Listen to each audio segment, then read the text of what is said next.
This is Bruce Buffer, and this is the moment you've all been waiting for. It's time for the MMA-Holes!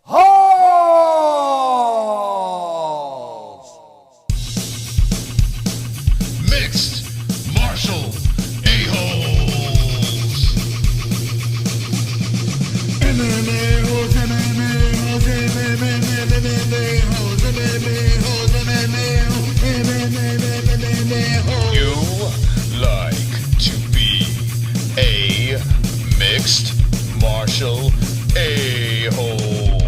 MMA-Holes, MMA-Holes, MMA-Holes, MMA-Holes, MMA-Holes. No way. From the Aunt and Uncle Studios of Arizona, UFC 262 recap. And new Charles Oliveira destroyed Michael Chandler in the second round. Tony Ferguson, is that it? A lot of stuff to talk about with the MMA-Holes. Yeah, baby. Wonderful, wonderful. Welcome to the MMA-Holes Hour. That's right. We're on episode number 177. JBM will be with us shortly, but a baby is hungry, and we work on her schedule, apparently. So you're stuck with me for now. We got a sexy hour show, plus the bonus 29 minutes, and then we got the save as well. So we'll see what happens as we have extra time tonight, and that is always wonderful, wonderful. Wonderful, wonderful. UFC 262 was a banging card, a very good card. The people that were complaining just scurried under a rock as this card delivered. It was very nice. I was not pleased with the outcome of the main event, but I am happy for Charles Oliveira. Very happy. This guy seems like a really stand-up guy. This guy seems like the type of guy you could root for. So congratulations to Charlie Olives. At the end of the show, we put on our community section, we put the UFC 262 memes, courtesy of Snocy. So go over to themmaholes.com and let me put it up. There we go. Yeah, themmaholes.com, the chat room section over there. Or you can go to the community section. We have a link right to that forum, and you can drop your memes for UFC 262. A big thanks because we're powered by Head Rush over here. 20% off. Promo code MMA-HOLES. A link in the description down below. Ballsy as well, 15% off. Promo code MMA-Holes. Same as Head Rush. Lux Bidet, we have a link down below. Click the link, you get 10% off. Lux Bidet is wonderful, wonderful. Wonderful, wonderful. And ESPN Plus, if you want to watch the Ultimate Fighter that's coming very soon, or any of the UFC events, use our promo link down in the description there, and you'll go to heaven. MysticRootCBD.com, 20% off that as well. MysticRootCBD.com, promo code MMA-HOLES. All right, we got that out of the way. Wonderful, wonderful. Check out our thumbnail over here. We got a lot of things going on. We have Charlie Olives dropping the right hand to the face of Michael Chandler. A round that was dominated by Michael Chandler. Well, not totally. Charlie Oliveira had him in a little bit of a predicament on the ground. A lot of people were saying Oliveira was going to get the submission. And what happened? Nope. He gets the knockout. And let me just say this. Let me gloat for a second. Yes, I got my pick wrong. I picked with my heart. I really thought that my heart would prevail again, but it didn't. And I am not surprised. I told the people on the previous show beforehand, before UFC 262, I said he will not submit him. That's not going to happen. First round, we got to see that. Michael Chandler has the tools to avoid that situation. But I said I would not be surprised if Oliveira knocked him out. And what happens here just puts a fist right through his face. Michael Chandler has been knocked out before. I'm not going to say his chin is gone, but the man is in his mid-30s, and it's happened before. So if it's happened before, you got to say, well, it could happen again, especially against a guy that can throw. Charlie Oliveira, Charlie Olives, hats off to this man, because it's something special what's been going on with Du Bronx. Charlie Oliveira has been someone that quietly just surges up the rankings. The guy's been in the UFC, 10 years or some shit like that, right? surges up the charts after a couple of blemishes in his career, goes on a nice little win streak over here. Last loss was Paul Felder in 2017 and just pieced together, found the weight class of his dreams, and then found himself the gold. And now here he's sitting, still at a young 31 years of age. He's sitting up top, and a lot of people are saying there's really no one that could beat him. Some people are throwing out Poirier. Some people are saying Conor's going to win the trilogy and get that strap back. Some people are saying Michael Chandler will find a way back in the mix, and maybe he'll be a problem. Gaethje's in the mix, of course. Gaethje is someone that could be a problem as well. Who knows? But Charles Oliveira, you got to give this guy the credit. You got to give him the respect that he deserves, because this man is truly wonderful. I am hoping, my Brazilian friends out there, I am hoping that Oliveira learns English. If this guy learns English, or a little bit, just broken English or something where we can kind of communicate with this guy could be a superstar. Seriously. If this guy sits up top and just starts smeshing people, you got to think Khabib sitting, in the retirement home might be scratching his head saying, hey, I might want a piece of this guy. I want to prove something. Because you have to say this. And maybe people are going to still say, well, who did he beat? I'm sure you're probably going to hear that. I've been guilty of saying that before, right? But Michael Chandler was a champion. Yes, it was in Bellator, but he's beaten champions before. Michael Chandler's a step up, I think. I think he was a very good opponent for Charlie Oliveira. A tough matchup, and what happens? Oliveira takes him out. But there are going to be people that are going to say, who did he beat? Who did he beat? A beat-up Tony Ferguson, a mid-30s Michael Chandler coming from Bellator, Kevin Lee, who doesn't even know what weight class he's in anymore, Barros, that's grappling, Jared Gordon, Nick Lentz, David Tamor. People are going to go down the list. Jim Miller is a decent fighter, but not champ. So that's what's going to happen here, unfortunately. I'm not going to do that. I'm going to give this man a round of applause.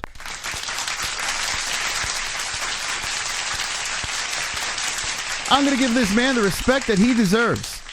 The only one I'm a little, should I troll yet or should I wait?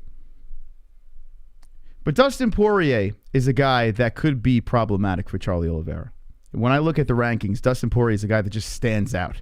This guy looks better than ever right now. He had his redemption win off of Conor McGregor. Dustin Poirier is a guy. The only thing that made me nervous about Dustin is this. And hey, son, Joe Rogan's here. The only thing that made me a little nervous about Dustin is at the post-fight press conference with Conor McGregor. After that fight, Dustin Poirier wanted nothing to do with Charlie Oliveira and admitted how good he is. I think there's a possibility that Dustin Poirier might say, this guy might be a problem. Now, if you want to play the MMA math game, well, if Max Holloway beats Charles Oliveira, that means Dustin Poirier, who beat Max Holloway, is going to beat Charlie Oliveira. Right? Is that how that works, MMA math? People are going to be throwing that shit out there, and you could push that aside. That was many moons ago, another weight class ago. People are saying, Max Holloway, now's your time to get that 155-pound strap. You beat the guy already. People are throwing that shit out there as well.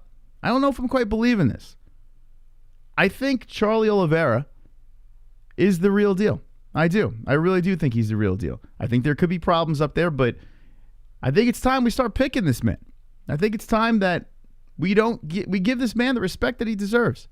Who does he have to beat right now in order for everyone to give him the respect that he deserves? Now, let me know in the chat what you guys think, and look at how beautiful you look today. Wonderful. Charles is the real deal, man, says Riley. Yeah, man. Did you see Charles celebrating in Brazil? I did not. And put it on the MMA-Holes.com. Fook Trump. Okay, great. An asshole, yo. Drunk Savage says, Dustin is his biggest task. I would say so.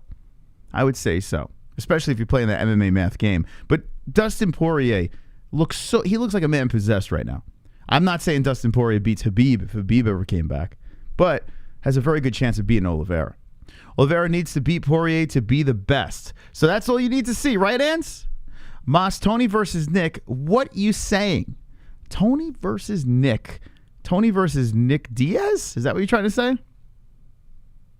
Tony goes up, fights Nick. I don't want to see that. I just feel so special. Hey, Chubbs with the $11 donation. I've got a special face. attention is short. Bust to outer space, mine in a special place. It's special. GSP abducted me, I'm from an alien race. Wow, this is weird. Special face. There we go. Special face. Special face. Wow, Chubbs with the 11. Old stream of McGregor vs Khabib popped up on my recommended today. I never realized how biased you really are calling a play-by-play McGregor fight. You should let JBM call the next McGregor fight. I love McGregor, but watching that back was... You forgot the rest of it. Listen, here's what happened with that fight, okay? And by the way, I called the Poirier fight very well, okay? I was trolling hardcore with the Khabib fight. But you are late to the party, Chubbs. You're a couple of years too late to the conversation here, Chubbs. You got to go back. You got to go back to the streams and watch the lead up to that fight. Excuse me. I called McGregor getting his ass beat to Dustin Poirier, and I got many praise. Okay, many praise. I wanted Dustin. If Conor McGregor won in the second round by finish, I would have won goat milk that week, and I was still unbiased. So, Chubbs, you need to do your homework before you say things that are so terrible. But thank you for the donation. Anyway, getting back to UFC 262, because no matter what, guys, we can't escape Conor McGregor, right? We can't escape it. Even when I don't even want to bring the guy up, he gets brought up. Conor McGregor throwing shit out on Twitter. Basically, he wants in, right? He has to get past Dustin Poirier. I don't think tonight should be that conversation, but we do have to talk about what's next for Charlie Olives, right? So we might dabble down that road. We might dance down that road. It might be possible. I'm going to try to avoid it at all costs. But if you ask me right now,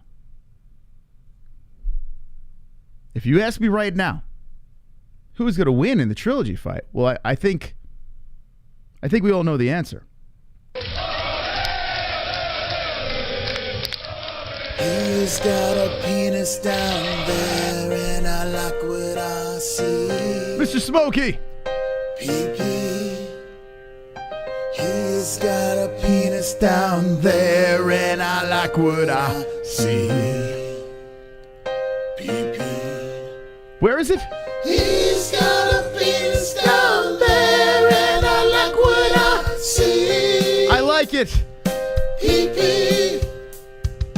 He's got a penis down there, and I like what I see. Pee-pee. She likes it. She likes to see the pee-pee. You know we got them special peepees. That's right. Lol, how the night going, Moss? Holes up in the house. Thank you, Jay Smokey, for the $7.50. It's wonderful, wonderful. Wonderful. Appreciate that. Chubbs, Jay Smokey, making it rain on a Monday night. Wonderful, wonderful people. Round of applause to the donators. Wonderful. Love you guys. Seriously, thank you so much. Appreciate it. Okay, beautiful song. It always brings a tear to my eye, that song. You know, you watch these other shows out there, you know, they don't have the music that we have. We have, like, we have hit after hit. Smash hit after smash hit here on the MMA-Holes. So Charles Oliveira, what's next? What is next for Charlie Olives? That is the question. We did a poll. And, oh, by the way, this was actually pretty interesting. Might as well talk about this. So we put a post on our community section about the bags that the boys got for UFC 262. I was pleasantly surprised. Now, listen. I know they're not making boxing money, but I will talk about that in a second. This is something that I like to see, especially when you have a guy like Tony fucking Ferguson, who wasn't fighting for a belt, was fighting at the tail end of his career, right? Let's be honest here. I think we're all on the same page here. Tony's he's a shell of his former self. He makes $750,000 for just looking like complete dog shit in the co-main event. So this is what I like to see. Very nice stuff over here. Edson Barboza getting a nice bag, too. Dariush, look at Dariush. Beneil Dariush made $321,000. Think about it. Like, that's nuts. You look at Michael Chandler coming in off of Bellator, $842K, taking the loss. And they got Charlie Olives getting the $875K. Now, let me just say this here. As soon as I posted this, I knew that I was going to get people not making as much as boxing. Boxing. You stupid fucks. Boxing has been around forever. In fact, boxing has been around since what, 16, where's the number? 1681. 1681. And the UFC 1, 1993. Stop it. Stop comparing the UFC pay to boxing pay. Because if you go back, right? If you go back to when boxing started, and was UFC around? 28 years? How many years? 20 some odd years, right? Almost 30 years? Almost 30 years. So 1681, say it's 1710, right? In 1710, in boxing, 1710, were the fucking athletes making $875,000, you stupid fucks. Let's dead this. Let's dead this right now. The UFC's pace for getting these guys paid is ridiculously fast. These athletes, when they're around for fucking gazillion years, could you imagine? They're going to fucking blow right past boxing. But what's happening right now is people that don't pay for the pay-per-views are fucking crying. They're fucking crying. Like, guys, the UFC is the A side right now. Let's be honest. Just because you're Canelo Alvarez's and these other guys are making $1 gazillion, it's a product of what they've been around forever. Plus, the UFC is like basically the one-stop shop. If you want to be at the Mecca, it's UFC, right? If you want to be on the top of the game, it's the UFC. Boxing, there's a fucking million other organizations. It's crazy, man. It's so crazy that you're comparing the sport to boxing. Sit tight, friends, because in 10 years, the numbers are going to be through the roof. It just so happens that this is what we're dealing with right now. And look at this spike, man. $875K to fucking Charles Oliveira. Charles Oliveira. A guy that... And think about this, too. How many pay-per-view buys do you think this thing got? I'm telling you, it's low. It is low. UFC 262 made peanut numbers. Now, maybe at the gate they made some numbers, you know? But UFC 262, I can guarantee, was shit numbers. So the UFC did a little charity job over here, throwing some extra bags at the guys. And you can credit Tony Ferguson for saying Dana White privilege. Kind of add a little fire under the boss's ass. So good on Tony for doing that. Come on. Yoel says 500K buys. I say no fucking way. By the way, Rocco has become a member, baby. Yeah, Rocco!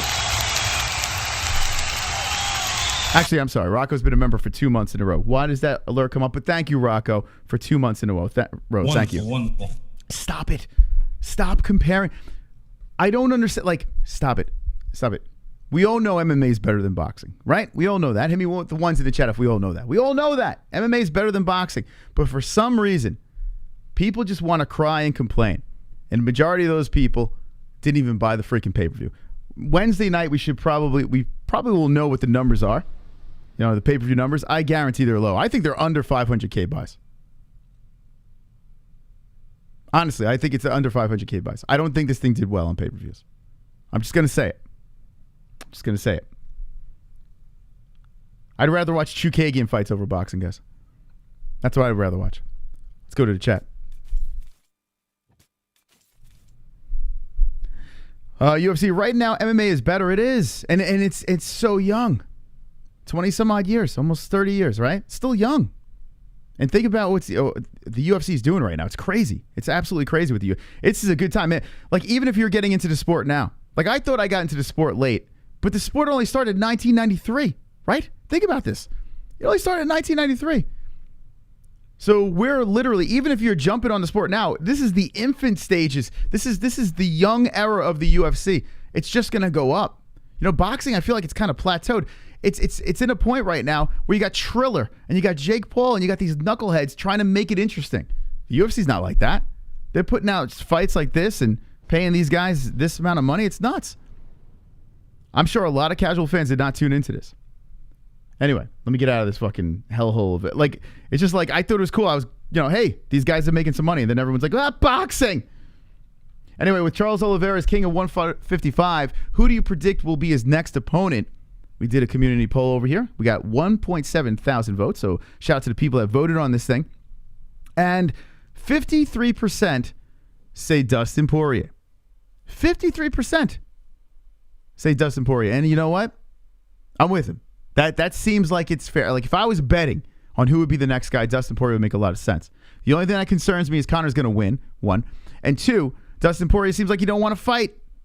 He had a chance to fight Charlie Olives, and he took the bag. He took the money. So it's interesting.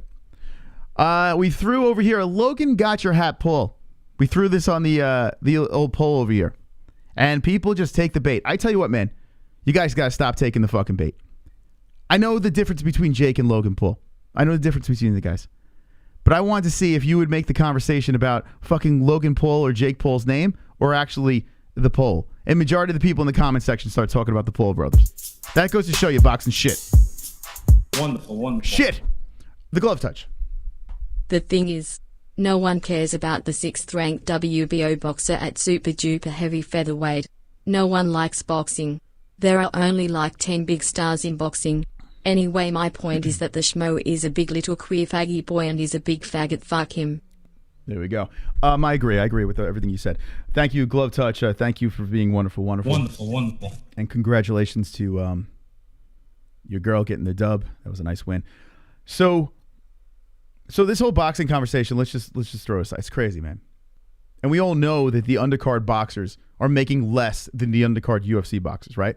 I mean, these boxers are basically paying to fight. So stop it. Just stop it with this shit. It's disgusting. Disgrazia. Anyway, so it's just interesting. People are saying Dustin Poirier is going to be the guy. And if you look at the numbers, if you look on paper, Dustin Poirier should be the guy that fights Charles Oliveira next. Should be. So that looks like, well, regardless, it's going to be the winner of this big fight that's coming up. Poirier-McGregor 3.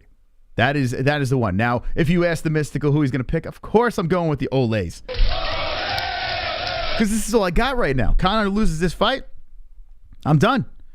The McGregor train is completely over. We got like 9 lives, Conor fans here. So if McGregor loses this fight, there's really not much I could say anymore. I'm done. We got a second life here. Let's talk about Michael Chandler. Michael Chandler looked great in that first round. And then what happens? He loses in the second. He gets finished in the second. He said at the post-fight press conference, he said there was a moment, and I'm paraphrasing here, but he said there was a moment where he was like, when he was on top of Oliveira and was like, it's party time. Eat my fists. He was saying to himself, oh my God, it's happening. The moment's happening. Right? That thought went through his head. And it was probably the worst thing that could have happened to Michael Chandler. He was practically skipping to his corner after that first round.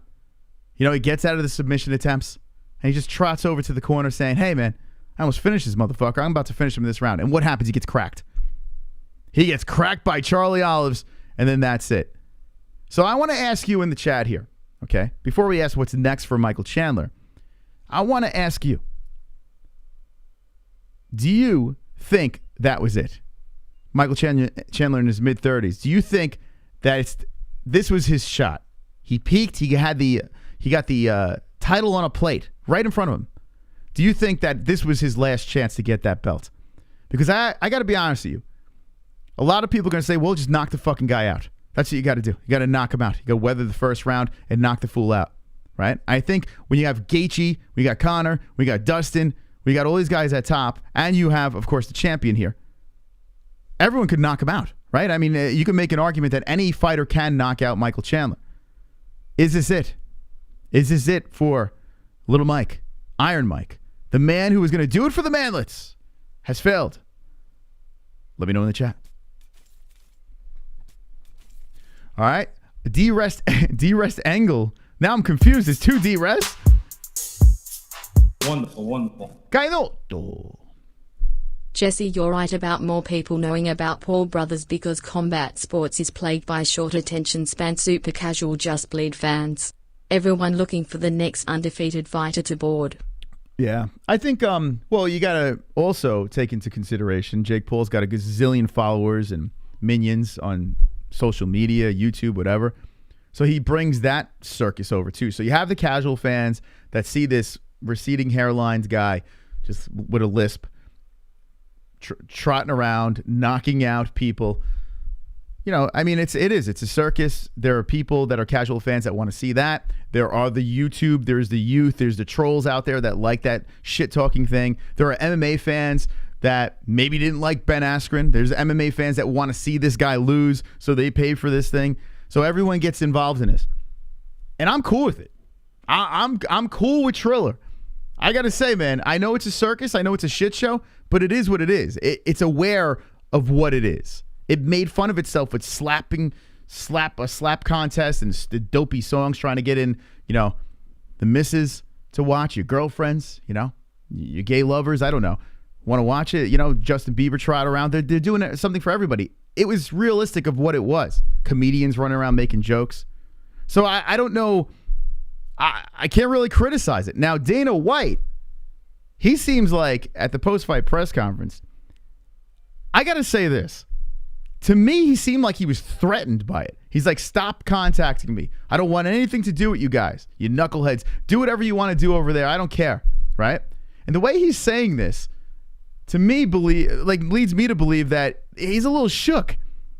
I mean, if this YouTuber is getting these views with Ben Askren, what if they put something else together with a bigger name, you know? It's kind of wild. It's kind of wild how Dana White's handling this whole thing. Regardless of the fact, of course, UFC over everything, right? UFC is the way right now. But it is weird seeing this circus arise from the grave, from the depths of hell. Super chat.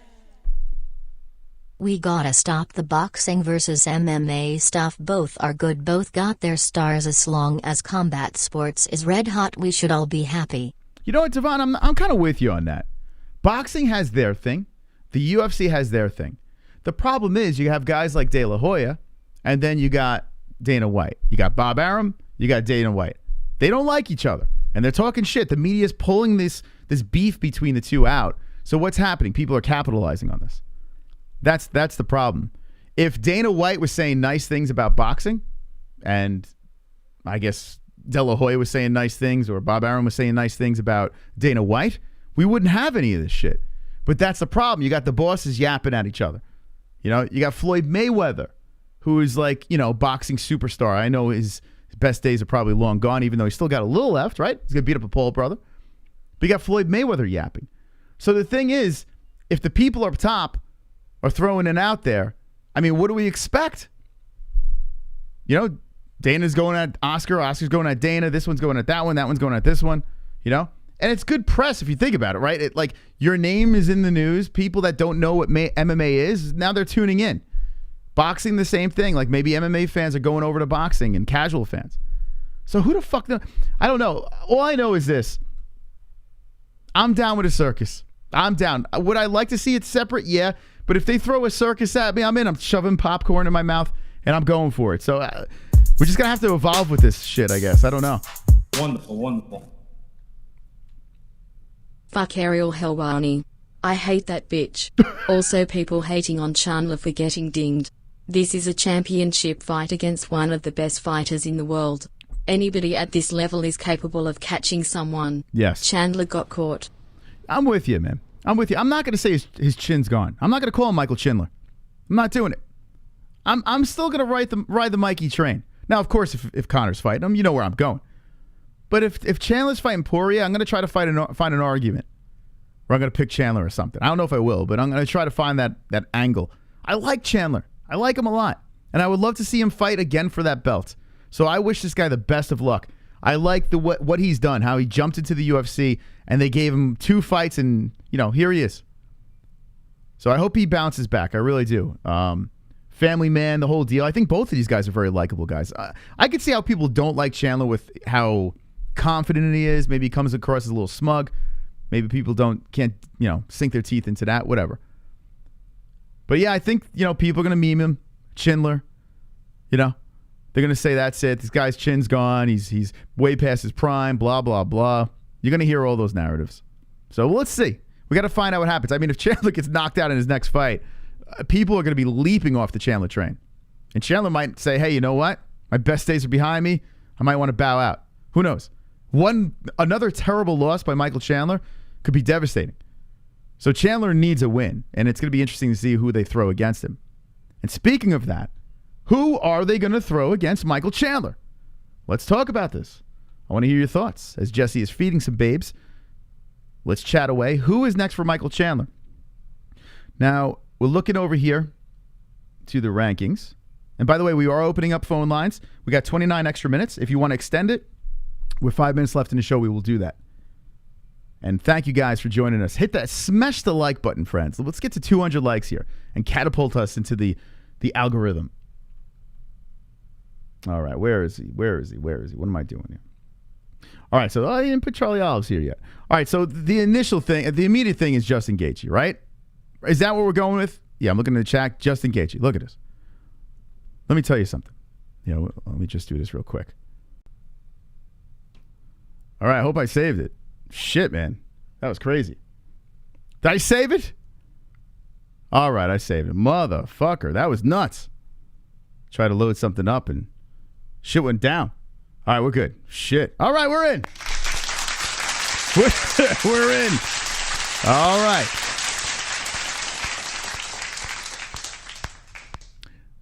The life of a live streamer. Oh, it is quite fun. Wonderful, wonderful. I can't stop thinking about the schmo. I have pictures all over my bedroom walls. I'm plotting his moves. I'm gonna ask him for his autograph if you know what I mean. Fucking bitch. P-I-S-S. Shit. Did I say bitch? Well, bitch again. Wonderful, wonderful. Moss knows. Yup. Dana realized that he's over here growing his own talent and taking years to build superstars, and then Raul fights Askren, who looks like chiseled out of a stick of butter, and they kill it with PPV numbers. I'd be shook too. Yeah, Dana seems... he's not the type of guy that, is backs off from a challenge, but it's kind of weird. I went back to the comment section and started saying really asshole immature cunty things to people that picked Shevchenko. One of them was my buddy the schmo. I hurt his nerdy little feelings and he got me suspended on Instagram. Did he really? Oh, did that really happen? Super chat. Devon super chat. Hold on. Yeah, I see what you're saying. The bosses start drama. And there we go. Talking about the boxing. Sorry that the text didn't come up. When we crashed, I don't know what happened. The text didn't come up, but it'll work now. Devon, thank you, man. And yeah, right? That's the thing. If these bosses stop yapping like back and forth, the media, this is what's funny, right? Dana White, and I'm a Dana White fan. I think without Dana White in the UFC, I don't know what the hell the UFC is going to be like. I think Dana White is the shit. I really do. I'm pro Dana White. But there are things that I criticize, right? And to say that you don't want to answer the calls of Triller, stop calling me this and that. Yet you fucking did a fight with Floyd Mayweather versus Conor McGregor. That fucking circus. Like, it's wonderful, wonderful. It's hypocritical. Told you last week Du Bronx would take it. Also, doesn't Michael Chandler look like Tom Hardy if he had Down syndrome? Speaking of Tom Hardy, have you seen the new Venom trailer? It's got Carnage in it. Also Ariel Helwani is the Phil Donahue of MMA. Okay. Thank you. Yes, I did see Carnage and Venom, and go to our second channel, not the MMA-Holes, and you will get my full review of that trailer. I have many thoughts about that. Michael Chandler looking like a Down syndrome. Tom Hardy. Let me see. Hold on a second. Let me pull it up. I kind of see it a little bit. By the way, the people saying nasty things about Ariel, I was always pro Ariel until recently. Like, I met Ariel multiple times. He was very kind to me when I met him, and we went hard against Ariel and Vox. That's a story for another time. If you're new to this, go back. And yeah, they hated us. But Ariel was cool with me throughout that whole thing.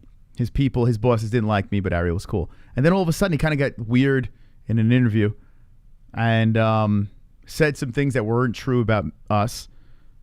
So Ariel can go fuck himself. He can straight up go fuck himself. So I'm with you. I hate Ariel too now. You know what? Luke Thomas is a fucking schmuck bag. Schmo can lick a dick, and Ariel can go fuck himself. They can have a fucking orgy. The three of them could go They can play like 7 Minutes in Heaven, the three of those cucks, and just have them go into the closet and just tongue each other down and eat each other's assholes. I don't care about anyone anymore. All I care about are the people on our network, the MMA-Holes.com network. That's all I care about these days. You know, if you're in the MMA world, you got to be on the MMA-Holes.com. That's where you got to be. And let me just show you guys this as we are live on the MMA-Holes.com right now. And we just added a new show, Cage My IQ. Wonderful, wonderful. So welcome Cage My IQ to the show. They did a nice breakdown. I watched a little bit of it earlier. And go subscribe to their channel. We got Megan Anderson live. The UFC's live on their Twitch channel. And the MMA Holes with 230 people hanging. Hanging with the boys. So check it out for yourself. The MMAHoles.com. You know, we're working really hard on this thing. We're going to keep on evolving with this. And you're going to get a lot of fights on here. Press conferences. Everything you need MMA. This is the offline container when these people are live. And these shows and these fights and whatever. It jumps up right in this container right over here. So check it out, the MMAHoles.com, and welcome Cage My IQ. Oh shit. Oh shit. Oh shit. Oh shit. I've got a smartphone And I need a time machine. I need it. I need it. Yeah. Your mother in the States, Jackie, you punk ass white boy. Come here and tell me that if I fuck you in your ass, you punk white boy. You faggot. You can't touch me, you're not man enough. I eat your asshole alive, you bitch. Bitch. Fuck you, you hoe. Come and say to my face, fuck you, ass for everybody. You bitch. Bitch. Come on, you bitch. You scared coward. You not man enough to fuck with me. You can't last 2 minutes in my world, bitch. Bitch. Look at you scared now, you hoe. Scared like a little white pussy. Bitch. Scared of the real man. I'll fuck you till you love Wow, me. Chubbs with the 1995. Boxing is a corrupt rigged sport, propping up an amateur fighter on its main event. The MMA is pure propping up people winning with proven resumes. He shouldn't give Triller a thought because the media wants him to. Also fuck ARIEL HELWANI. Okay, there we go. I agree with you. I understand like he shouldn't give Triller any more publicity, right? Because they're already doing their thing. They're already making a lot of money. So I agree with that.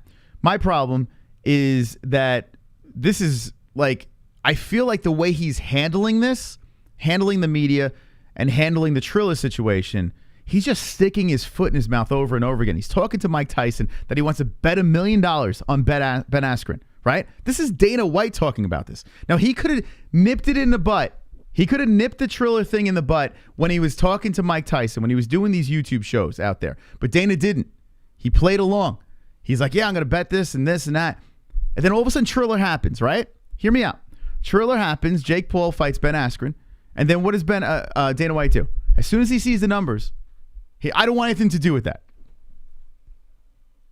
Dana's he's just stepping on traps. Like, I feel like this Triller shit's just setting traps and Dana's just stepping into him.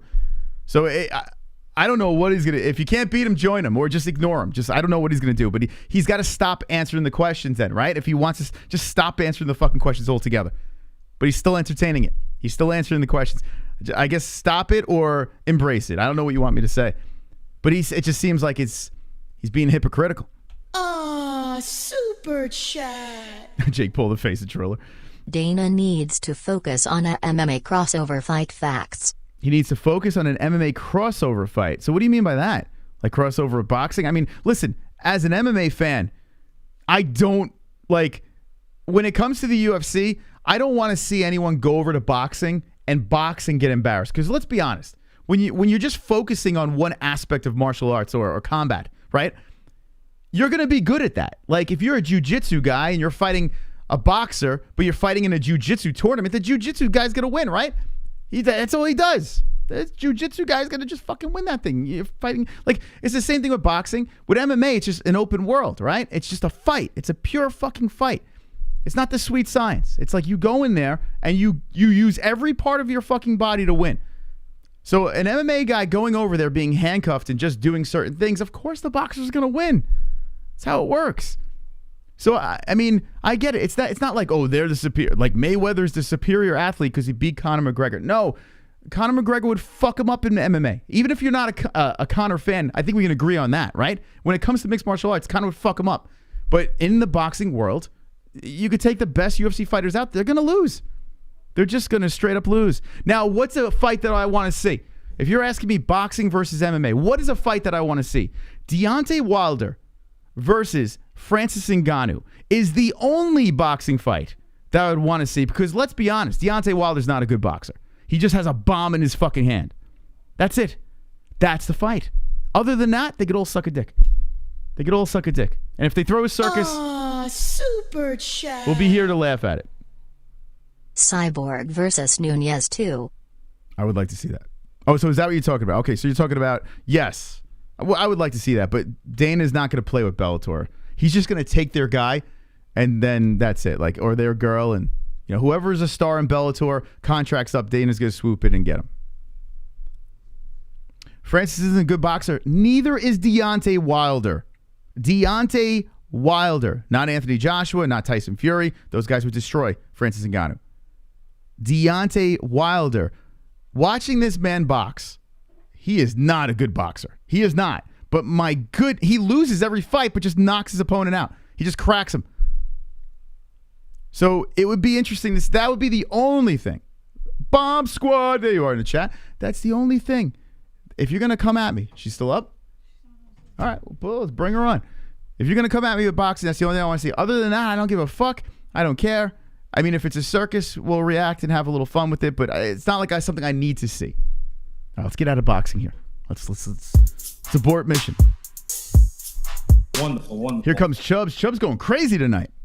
Dana White is a wolf. He shouldn't concern himself with the desires of the sheep at Thriller. He shouldn't. But hear me out what I said. I mean, I'm not going to just keep repeating myself. And you're right. You're right. Dana White has what he's done with the UFC, and what the UFC has potential to do is going to blow past everything out there for sure, because he's doing it with class. He's doing it in a way where you don't really need the theatrics when it comes to the walkouts and all this stuff. Like, boxing's crazy with all the walkouts and the costumes and shit. Dana White does it like you're just walking out to the cage. You're going to fight in a cage, and then that's it. And welcome to the show, Jesse. Thanks. I didn't want to miss the whole show. It's freaking 50 minutes in and this kid's not going to sleep. That's right. Maybe we'll get some saves, Jesse. Unbelievable. Maybe. So I don't know if you saw what was going on. Yeah, here. I was watching the whole thing. Okay, what do you think? Anything you want to chime in on? Okay, babbling a lot. Tell me which part we're at now, and then I'll chime in on it. I mean, there was the conversation of Dana White and how he was handling the whole Triller situation, but I don't think we really should go too much down that road. Yeah. Talk to me about Michael Chandler, and talk to me about Charles Oliveira. I said in the chat that Michael Chandler should face the loser of Poirier McGregor. Okay. How about that? Michael Chandler, loser. Now, you beat Dan Hooker, and then you get gifted a title shot, right? Mm-hmm. As much as I say, yeah, that's cool, at the same time, I think Gaethje is the only fight for Michael Chandler. Really? Yeah, Gaethje's still sitting at number. So what happens to the loser of Poirier McGregor? Loser of Poirier. Here's the thing. I don't know if the loser of that fight is going to bounce back quick. If you look at Conor, he hasn't been super active lately, right? Yeah. He used to be really active, like 4 times a year the guy's fighting, right? But he said he was going to be more active this year. That's what he says. But what he says and what he does, and listen, I'm a Conor fan, but I'm realistic here. Yeah. I don't think either Dustin, and Dustin's not the type of guy that just gets right back on the horse, you know? Yeah. So I think whoever loses this fight is going to take a little vacay. They're going to get paid an obnoxious amount of money, and they're going to take a little vacay. And the winner most likely will fight for the belt. So where does that leave a guy like Justin Gaethje, right? I don't think they're going to take a vacation. But if you're right, then I can understand why you would put Justin Gaethje against Chandler. I don't know. I guess either one really makes sense. Either one you could do. Okay. And Gaethje is coming off a loss. But so both of them would be coming off. Yeah, I guess, yeah. I mean, let me throw something else at you. It might sound completely ridiculous. But Tony Ferguson now, I don't know where he's going to sit. I knew you were going to try and go But there. let me just throw this out there, right? It just doesn't make sense. Well, for the UFC it does, right? The UFC might use Tony again. For right? what? To build up Chandler. You understand what I'm saying? I don't want to see Tony Ferguson versus Michael Chandler. Then Let me just make that clear. Everyone would know that the UFC put Ferguson in there just to give Chandler a boost. You never know with the UFC. It's ridiculous. Listen, Gaethje is the one for me. So you're saying the loser of Poirier versus McGregor. That's something that would make sense to me aside from Justin Gaethje, yeah. Okay. Like, I understand what you're saying here. I cannot possibly see a man that's going to lose that fight, win a boatload of money, and then jump right back in the saddle and fight Michael Chandler. I don't see that happening, but I wouldn't be opposed. Yeah. Let's see what the chat says. Incognito says Justin needs a title shot. Casey says Fat Cookies. Tony versus Felder says Alan Gibbons. Tony would do good against Chandler, says Skinny Claw. Slipstream says Tony will probably get Hooker or Felder. Johnny Hall says Tony versus Dan Hooker. Dressed Angle. Why isn't it Dre Angle anymore? I don't know. I don't know if he's trolling or Dre Est. I don't know how we say this. Is it D-Rest or we can't... Dressed? I don't know. Dressed Angle. Dressed Angle. Ah, super chat. Here's Optimistically Cynical. Making pre-excuses for Connor. No, I'm not making pre-excuses. Let me explain Wait, myself what again. excuse? I have no idea what the fuck you're saying. Make this very clear, and I love that you bring up Conor McGregor. I love it because it lets me talk about him some more. So keep bringing him up. Conor McGregor has to win this fight. Me as a fan, you as anyone as a fan out there knows Conor has to win this thing. Now, you could always throw, Nate Diaz at the end of the career, you can do the trilogy fight. Like, that's always on the table. Yeah. Because the chances are Nate's going to lose to fucking Leon Edwards, right? He's going to lose at some point, and you could probably dangle that out there. But if you're a Conor fan, you want to see him go for a belt, he has to win this fucking fight. Has to do it. Yeah. So here we are. If Conor And loses this thing... what happens to Connor if he loses? I don't know. Big question. You know what happens? Nothing. Nothing happens. And I know it sucks for because people. he already did everything he needed to do. He did it. Yeah. He said he was going to get in there, get rich, and get out. He was Yeah. going to win 2 titles, get rich, and get the fuck out. The story's over. So now what he's doing is he's double dipping. Now Right. he's trying to write another movie. That's what he's trying to do. If he doesn't succeed, the motherfucker did it already. He sold Proper 12. The guy's on top of the Forbes list. So as a fan, he already peaked. I'm good. Even if he keeps losing, I don't give a fuck. I don't care. Now, I would like to see him get another belt so I can just kind of rub the salt in the wounds a little bit to the people. But regardless of that, we win. That's why people hate Conor so much. Yeah. Because he already did it. He already achieved what he said he was going to do. So people are hating on that, and they're just like, oh my God, he's such a bad person. Oh my God. By the way, congratulations to your 3rd child, Conor McGregor. Can we move on from Conor? I mean, can we move on? Connor does play a big part in this whole thing, though. Maybe.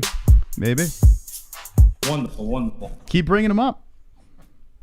Here a sad reality, when Dana White leaves the UFC won't be the same ever again, akin to WWE Vince McMahon. Also totally Gauthier versus Chandler, both took L's in their champion fight. Yep. Yeah, I mean, that's what a lot of people are saying. Gaethje's coming off a loss. Been out for a little bit.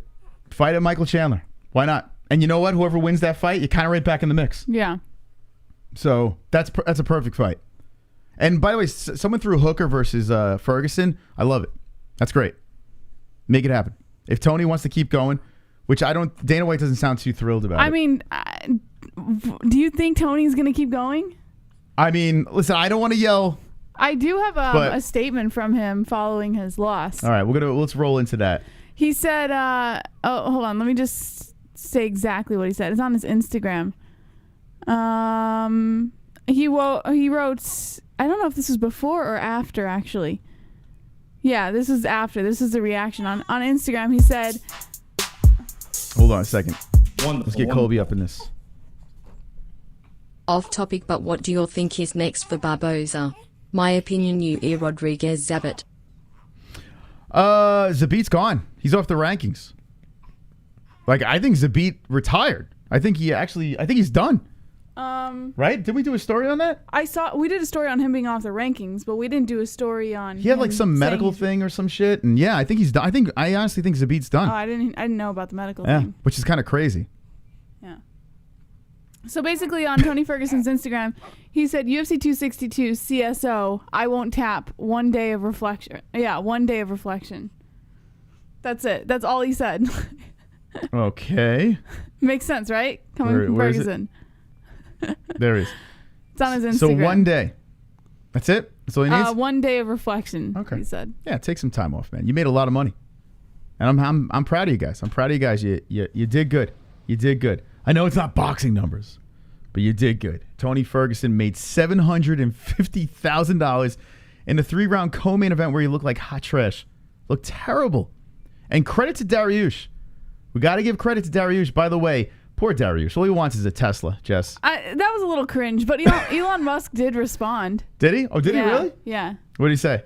He said... That's actually pretty funny. Give him a Tesla, you fuck. All right, hold on. I hope he does get a Tesla. That'd be great. Yeah. Let's see. Tesla hype. Dariush looks like Andy Samberg, right? From The Lonely Island. What's it? Oh yeah. Right? What the fuck? Yeah, a little bit. That's funny. He looks just like him. The Dick in the Box guy. Oh goodness. Yeah. Oh, whoops. That's him. Same guy. It's the same fucking guy. So Elon Musk said, coming soon. Sorry for the delay. So he's not sending him a fucking Tesla. I mean, I guess not. I don't know. He said coming soon. It's a bummer, man. So Andy Samberg getting the win. What do you think, Jesse? Did you like that? Were you surprised? What did you think? I wasn't surprised. I did have Dariush for the win. I even said Tony Ferguson. Bless you. Bless you. Salud. I even said Tony Ferguson, you know, he was on his way out. There's no way Ferguson was winning, so I wasn't surprised. It kind of sucks because it would have been nice for it to be against someone that people had more hype on, you know? Like, I feel like Dariush came into this fight with little to no support from the fans, you know? So, I mean, I don't know. Maybe he can create that support for himself as he rises up. He does deserve it, but I don't know. Maybe he's just not marketing himself well enough. Where was he ranked before this fight? Let me open up another UFC tab here. Where was he ranked before this fight? What was he sitting at, like 11 or some shit? I don't remember. My mind is slipping me. By the way, look at Charles Oliveira. This guy is super happy. Good for him. I really like Oliveira. I do. Like I said, just if we can get this guy to learn a little English, it'd be great. I could really relate to him. But right now, I can't relate, Jess. Yeah. I'm not learning Portuguese. It's just not happening. Okay, so Oliveira, get to work. All right, what are we doing? We're going to the rankings. Rankings. And what was I looking for? I totally... Oh, hold on. I forgot what I was looking for. The baby threw me off. Oh, look at that. There's the cool baby. Ellie's here, baby. There she is. Oh, you're looking good, kid. He's grunting. You're looking good. All right, let me go check the dice real quick. All right, so Dariush was sitting at 9. All right, so he's sitting at number 9. Sitting at number 9, beats Tony Ferguson at number 5. My goodness, Dariush might wind up top 5. That's kind of crazy. That's a nice leap. Do you think Dariush swaps places and gets to number 5? Let's see who he's got to pass to get there. Oh, man. Dan Hooker, I believe that should be a pass. RDA. I mean, RDA, well, he's not passing Conor, of course. Conor's probably going to move up in this mix. He's probably going to fucking move up. The UFC will always find a way to make Conor move. Conor's at 6, Tony.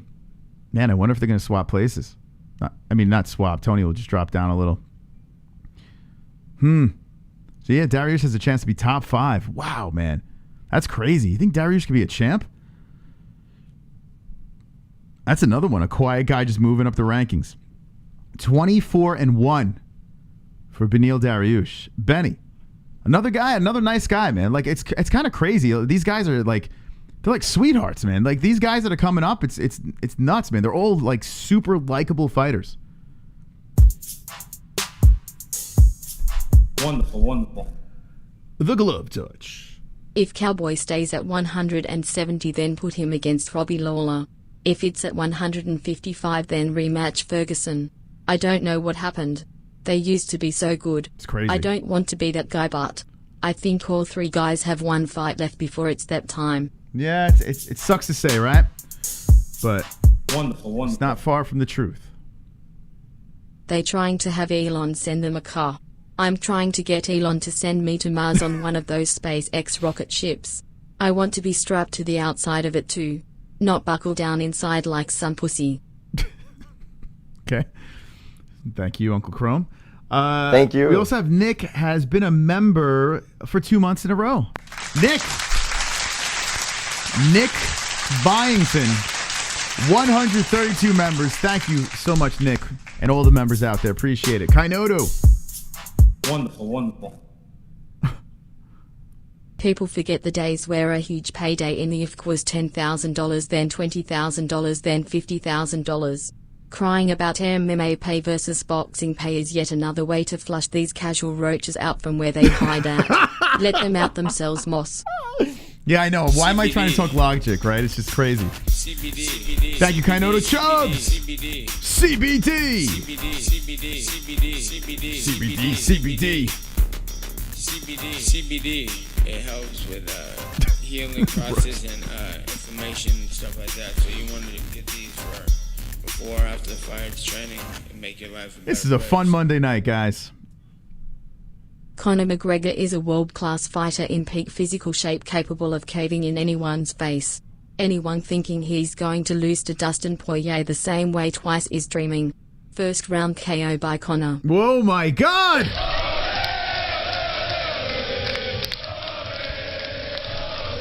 Wonderful. Connor, you agree? Yes, sir. Oh, Connor, he agrees. He backs that statement. Wow. Chubbs is about to light the chat on fire.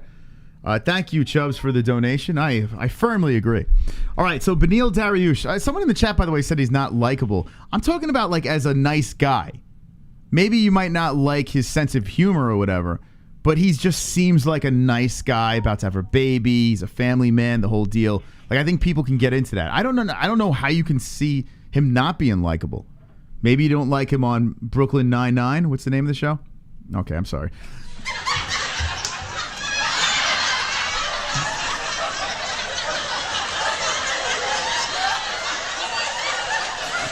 Wonderful. Okay, I'm sorry. Every once in a while, I throw a bad one out there. Anyway. Okay. What were we talking about? I got sidetracked here for a second. Welcome to the MMA-Holes, friends. Welcome to the MMA-Holes. I'm going to play a word. We didn't get a chance to give our sponsors a proper shout-out here. So let me play a quick word from our sponsor. Oh, here we go. I'll play a quick ad from our sponsors real quick. Right on the other side, we'll do Save the Show. You're guaranteed 29 minutes, but we're going to do Save the Show right after this break. So hang in there, friends. We'll be right back. Check out these discounts over here. Let me show you. Let's try to go deep into the night, guys. We're gonna have a good night tonight.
All right, people. Here we go. Monday night on the MMA-Holes. Shout out to MrGrootCBD.com. 20% off. Promo code MMA-HOLES.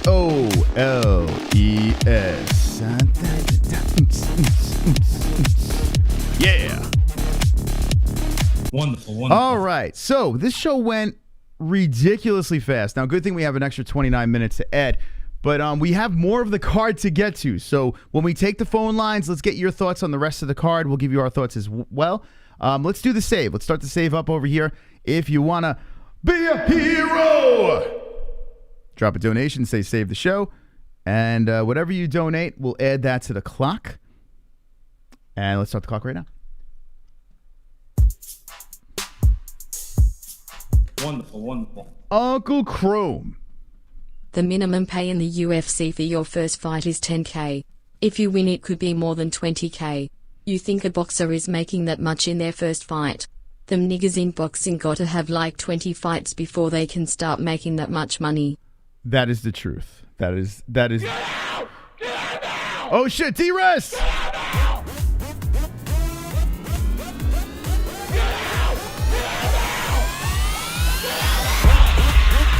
D-Rest!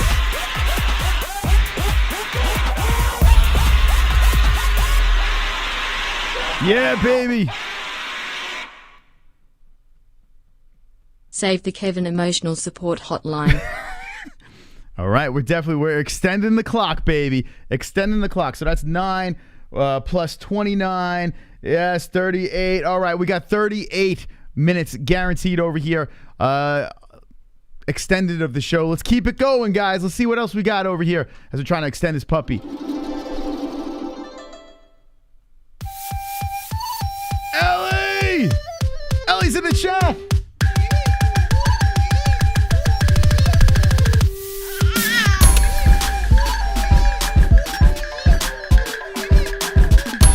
Get him, Ellie!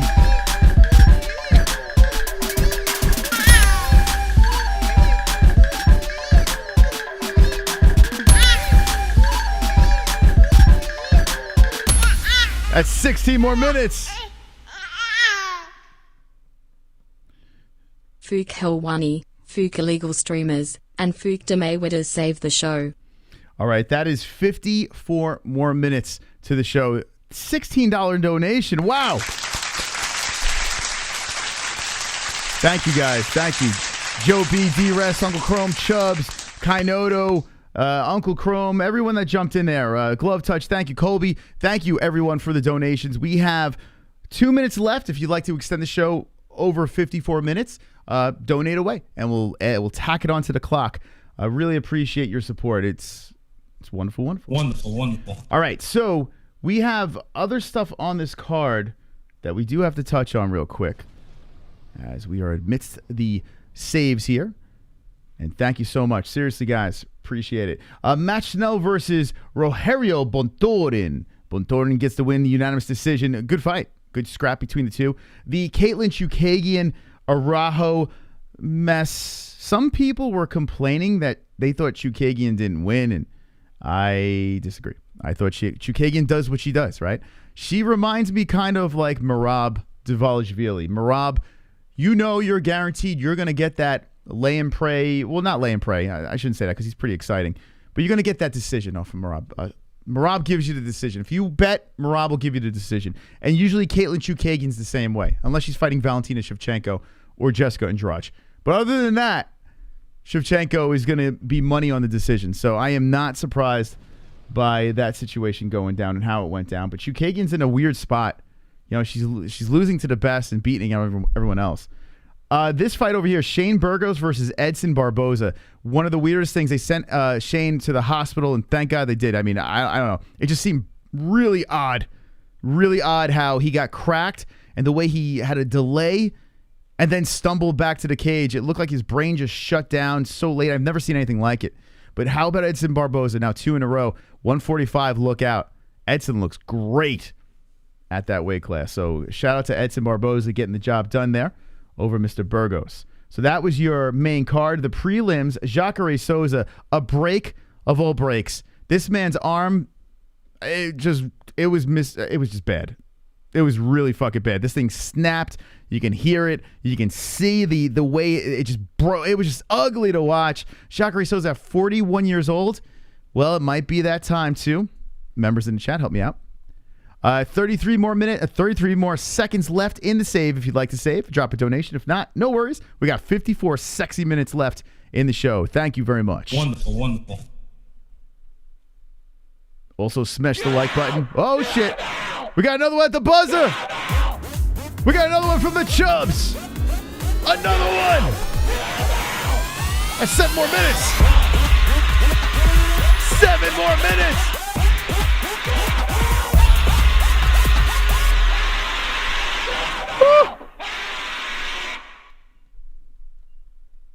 Ariel Helwani is a walking cuck who enjoys begging from Jake Paul. Save the show. Why, thank you, Chubbs. Yeah, Jesse, I don't know if you heard, but I'm out on Ariel. I used to defend the guy. I used to say he had one of the best shows out, better shows out there, good interviewer. Why is that? Because he lied about the MMA-Holes. He lied about us. Are you still on that? I don't care. If you're a liar, and that's it. You're dead to me. Wonderful, wonderful. Luke Thomas is a liar too. They're all liars. The Hitman. Were you at Justin? You thought I wouldn't find you. I'm onto your ass now. I'm coming for your channel and everything you worked so hard for. I'm coming for you, big fridge. Make sure you hide the potato chips when I come. That's nice. That's very nice. Okay, thank you guys. Thank you. Wonderful, wonderful. Justin Penning has been a member for 2 months. Thank you. All right, so 63 minutes we're adding on to the show. Thank you so much, guys and gals. Really appreciate it. When we come back from this beautiful phone call song, we're going to take the phone calls. We're going to talk to you, the people, about UFC 262, what you think about this thing. If you want to talk about the craziness, the pay, if you want to go down that road, we can. I'd rather not. I want to know what's next for Oliveira, what's next for Chandler. I want to know Jacare Souza, is he done? There's a lot of things to talk about tonight. So we're going to play this quick song. We'll be right back. Jess? Yes? Does Ellie have anything to share with us? Nah. No? I don't think so. No? She's good? She's just hanging? Okay, Ellie's going to be hanging with the boys too. Hanging with the boys. Make sure to hit that like button right now. Okay. My name is Mystic. What's your name and how can I help you? You know what? I mean, this is Lone Wolf, a.k.a. Allheart, a.k.a. Lone Wolf, a.k.a. Silver Carl. How's it going, Silver Carl? Wonderful, wonderful. Yeah, my name's Casper, and I'm a ghost. Sean, how are you tonight? Nice. What you want to have? Yo, drunk, what's up? Yeah, this is DIAZ. I have a huge problem. Okay, well, this is Real Gamer.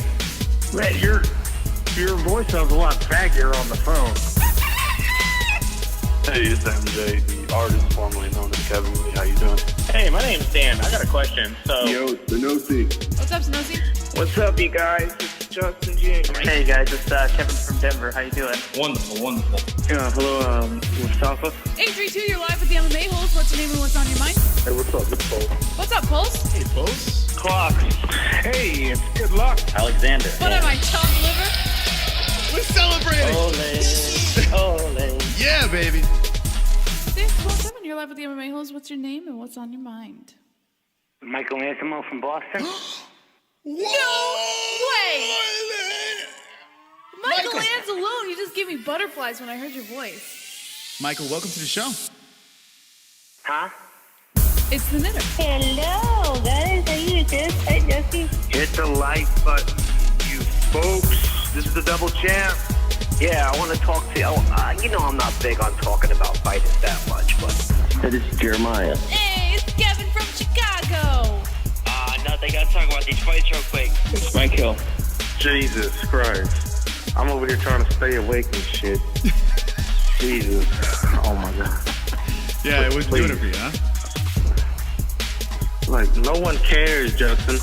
Who the fuck's he talking about? Brooklyn Dodgers? Who the fuck them? I don't give a shit about them. Yeah, he thought the Brooklyn Dodgers should be the ring girl of the year. All right, that horse. Okay, Chrome, thank you, man. Wait, he has stuff to talk about. He's making fun of Justin for don't hang up on him. Hey. Anything else? Stay white. Okay, I appreciate it. Okay, stay white. All right, let's open up the phone lines here at 516-522-0267. Googly. We're going to talk to the people about UFC 262 on the MMA-Holes. We're going to give you a chance to speak your mind because the people need to be heard. Right? Right. That's right. Smash the like button. We'd like to get to 200 likes tonight. That'd be wonderful, wonderful. But on a Monday night, usually we're going to get some pretty good calls. So let's open this up like this. Okay.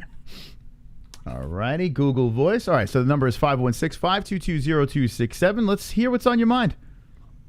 Let us have it. We want to hear the people. The people need to be heard. Lando Venata, by the way, taking out Chris Daughtry. How about that? Crow must have been happy or must have been upset. Call from Manny C. to accept, press 1. To send a voicemail, press Oh, impressive. Very impressive, Manny C. That was yeah, I messed it up. I shouldn't have said Manny C, but it is what it is. It's okay. Anyway, so we're talking about the fights on Saturday? Yeah, let's do it. Fantastic card. Loved it. Yeah. The fight I was most looking forward to was Burgos versus Barbosa. Mm-hmm. And I was thinking that Burgos was going to edge out a decision, but man, he had a delayed knockout. It was kind of crazy, man. I think a lot of people knew this was going to be a good fight, but the way it ended was shocking. Absolutely shocking how that thing went down. It was crazy. Had you seen that before? No, never seen it. I said it live. I don't recall ever seeing something like that. That was bizarre how he just kind of shut down. It seemed like he wanted to bite down on his mouthpiece and move forward, and then all of a sudden his body's like, nope, we're going to take a break here, and he just stumbled back into the cage. It was crazy. Yeah, I've seen it once, I think, or it was either in MMA or boxing. I've seen it happen before once or twice. Mm-hmm. It's crazy. Yeah, that shows you how tough Burgos is. He literally was coming forward when his body shut down. Yeah, that was one of the craziest knockouts. It was great. Yeah, it was something else. And Edson Barboza now in a 2-fight win streak looks pretty scary at 145. Yeah, he looked great. But, I hope they keep Burgos around for a while. Even, what is he now on a 2-fight losing streak? Yeah. Him and Mike Perry are just fighters that I just hope they hold on to, that I think never will win a title, never beat that top-tier fighter, but are just fun to watch. Absolutely. It's funny, like I look at Edson Barboza, and he's doing what I wish Jose Aldo did. Like I thought Jose was going to come in and look like this, and he didn't. He kind of looks like at the lower weight class, but Edson looks fantastic. I mean, it looks like he has a little trouble hitting that weight, but once he's in there, he fills out nicely, and he still has some power. Yeah, no, he looked fantastic. Great. That was the fight of the night for me. I mean, Chandler and Oliveira was fantastic. I picked Chandler to win. Did you call him Oliveira? Yeah, what isn't it? Oliveira. Charles. He helps your skin. He heals your skin, sunburns and stuff like that too, right? Look. Oliveira. I like that. But hey, a hell of a job. I thought Chandler was going to get choked out when Charles had his back. Did you? And yeah, I thought he was done. Mm-hmm. And he got out of that. Fantastic. Chandler will have another chance at the title. I think he's that good. Mm-hmm. I think so too. I concur. I was saying it at the earlier part of the show that Michael Chandler, it was a situation. It might have been like him thinking that that first round was going to be a guaranteed lock when he was about ready to knock out Oliveira, and he's thinking in his mind that this is the moment. This is it. The belt's mine. Like that. Like if that enters your mind at that moment, and you in that round, Oliveira gets out of that round, and now you're going into another one here. That's like the worst thing that should go into your mind, right? You want to be focused on your next round, like that first one didn't even happen, And that might have left Chandler a little bit more exposed, and Oliveira just capitalized. It cracked him beautifully and took him out. And I got to say, I was shocked by the turn of events. Like, I wasn't shocked by the outcome, but I was shocked how it went down. Yeah, no, it was a great fight. I thought Chandler should have kept it up whenever he hurt Oliveira, mm-hmm. and then he went for the ground and pound. Yeah, I thought he had Oliveira hurt, and I think he should have kept it standing up. I think he probably could have finished him, and but I know he knew Oliveira's dangerous. Let me do the ground and pound. Mm-hmm. And Oliveira was actually defending it really well, doing elbows. He looked like Tony Ferguson in his prime from the bottom. Yeah. Yeah, Oliveira is a beast, man. And the fact that he was able to take that beating in the first round and just come back off the stool was amazing. It really was. Charles Oliveira is going to be a guy that could be there for a little bit. He's got people, though, just nipping at his heels, though. Like, it's kind of crazy, man. Murderer's Row. Without Khabib there, I don't know if Charles is Khabib. Like, I don't know right yet. I mean, he's only 31 years old. It seems like he has all the skills to stay a champ. But right at this level, I feel like it's the playing field's so even that it could be anyone's belt at this moment. Do you think he could hang there for a little bit? No, I honestly, I think as good as he is, I think that title is going to be changing hands. Mm-hmm. There's just so many killers out there.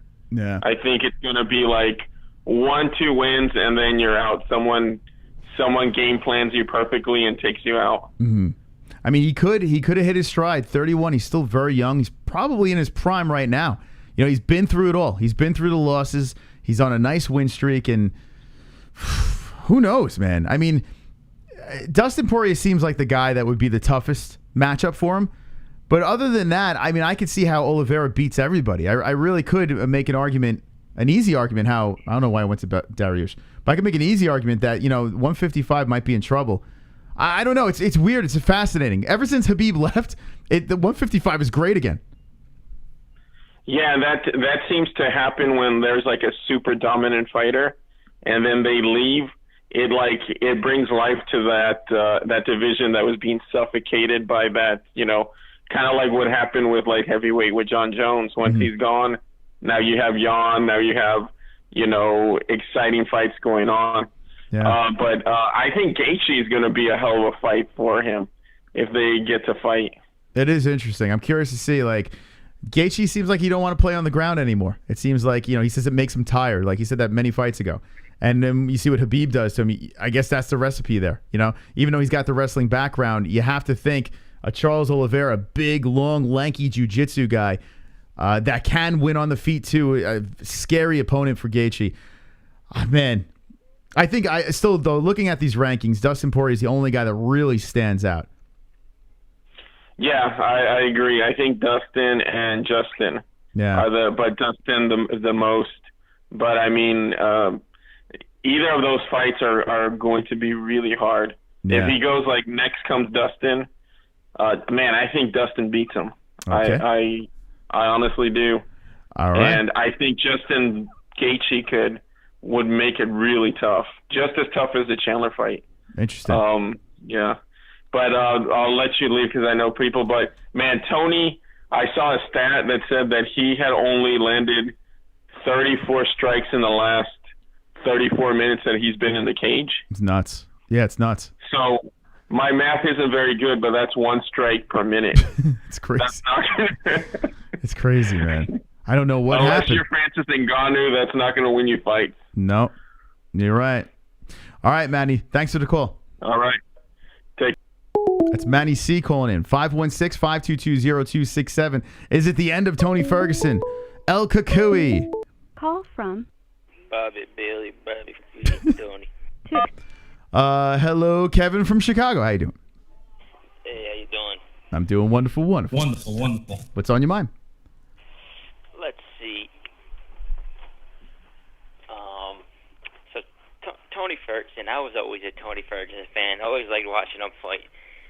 But after those comments, that Dana White privilege comments, it really left a bad taste in my mouth because everyone like to say, "Oh, it's just a joke. He's just messing around." Yeah. But this isn't the first time he made comments like that. I remember watching an interview and he said he was complaining about the title shot situation. He said, "Oh, you can't keep a brown man down." That's what he said. You can't keep a brown man down.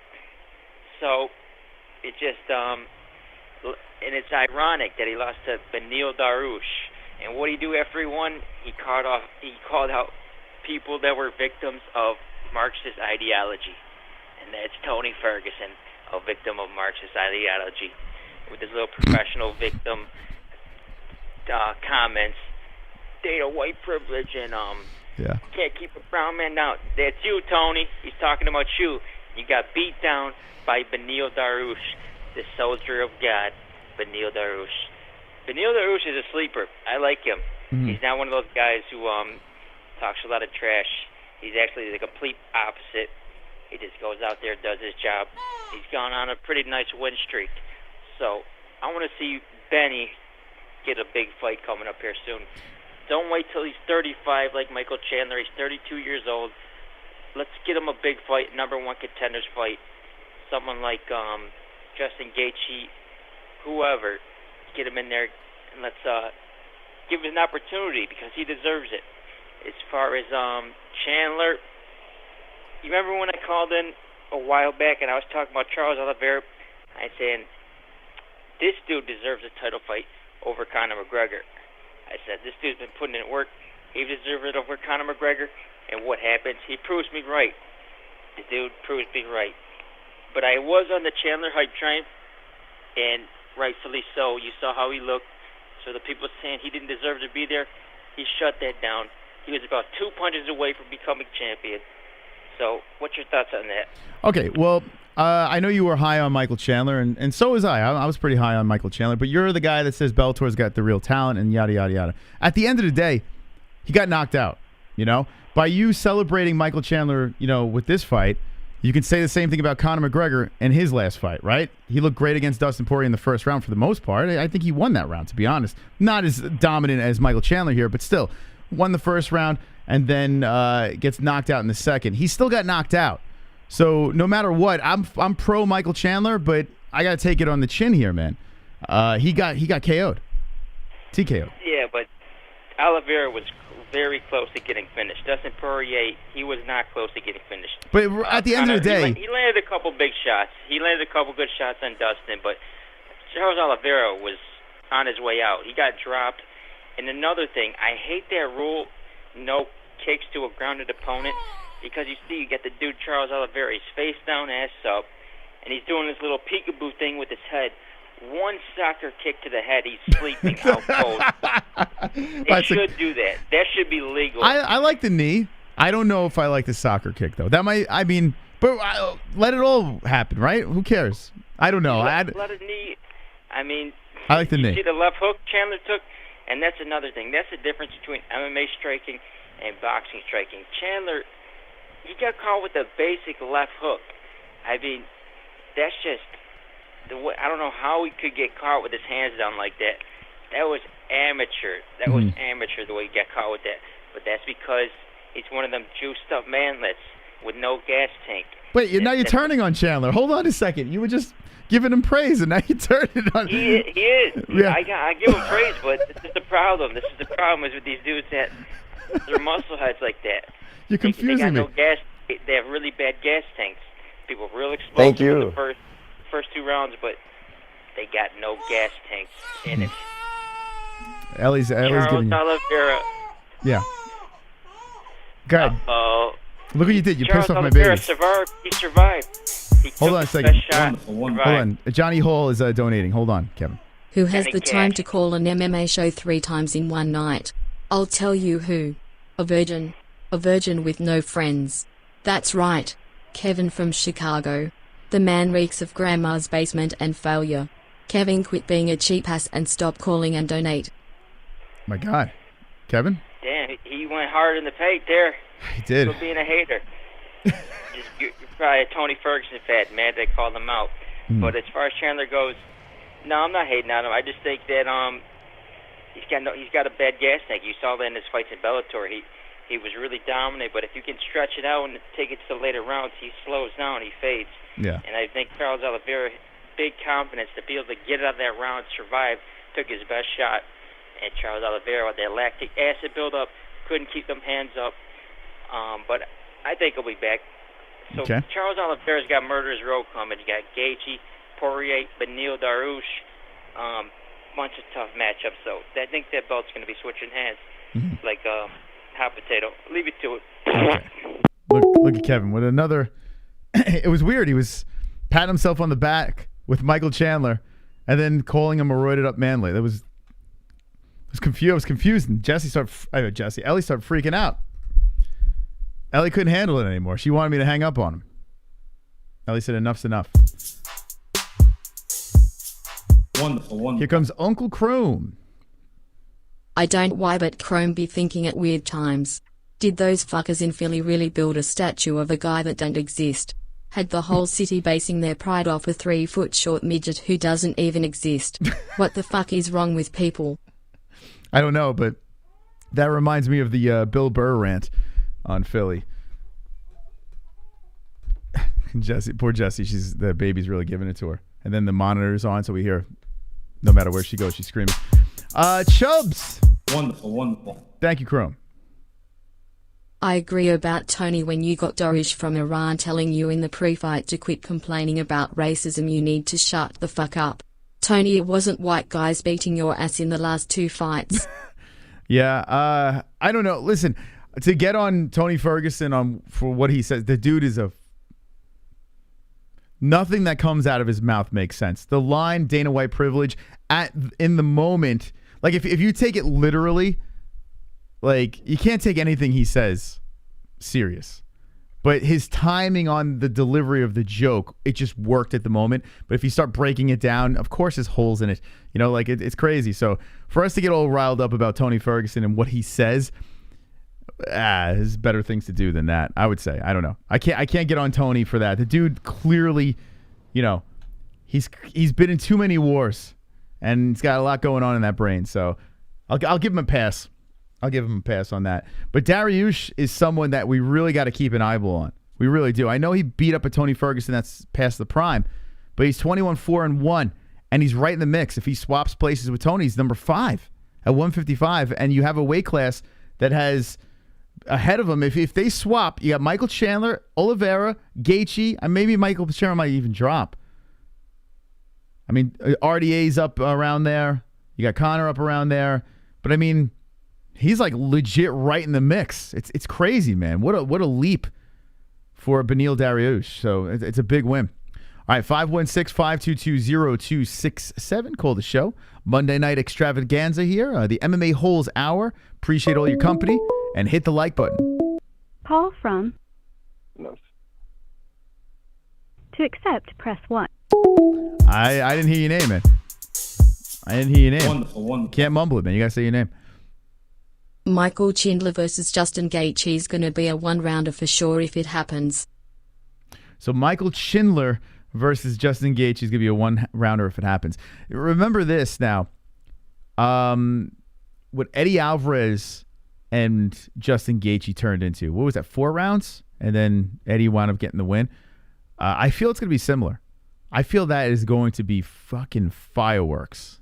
I really do. Like, I think that's going to be a banger between those two. Because Chandler's going to be very aware of Gaethje's power. Gaethje are the same way. They both have some sort of wrestling. I think it's going to be similar. Even though I know that fight was a little while back.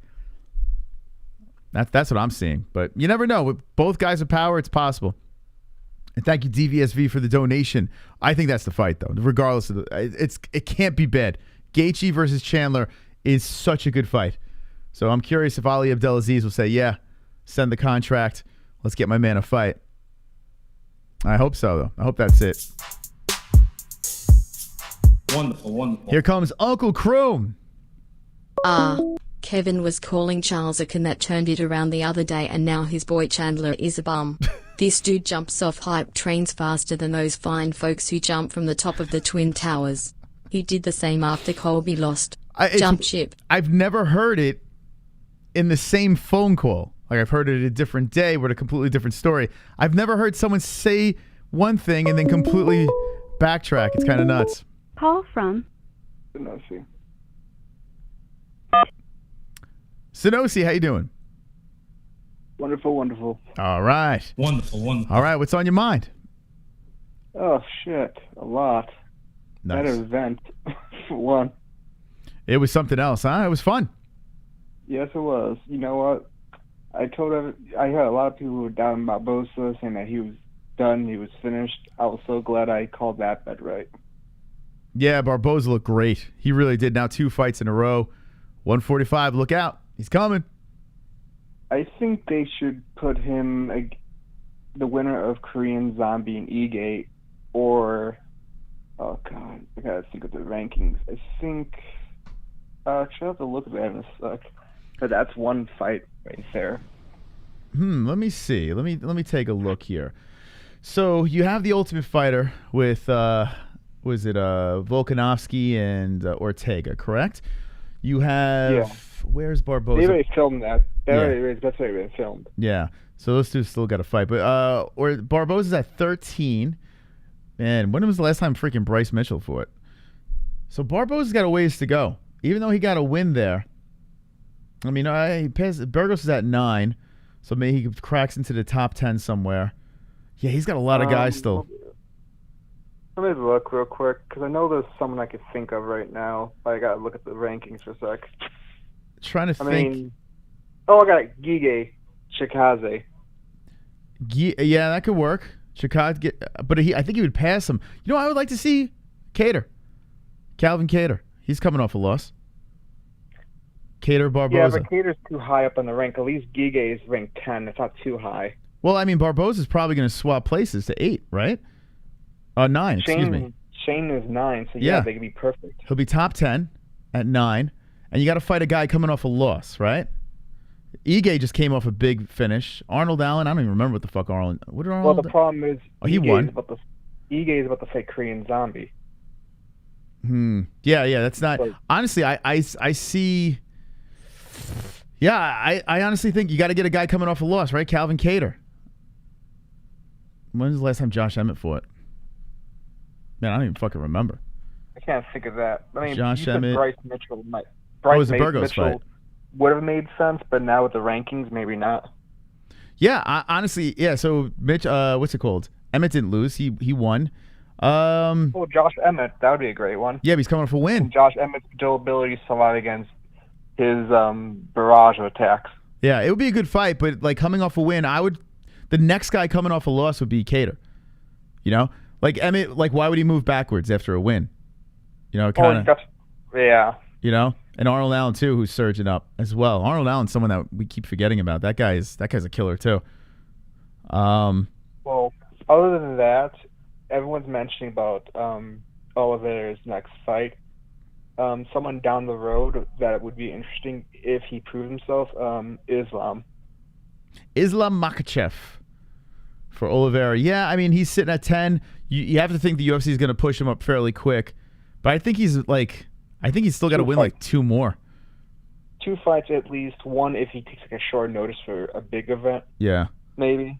But I'm saying he's probably like after McGregor and Dustin, he'll probably be close to a shot too, or Dariush if he fights someone like him. Yeah, I think the UFC should be patient.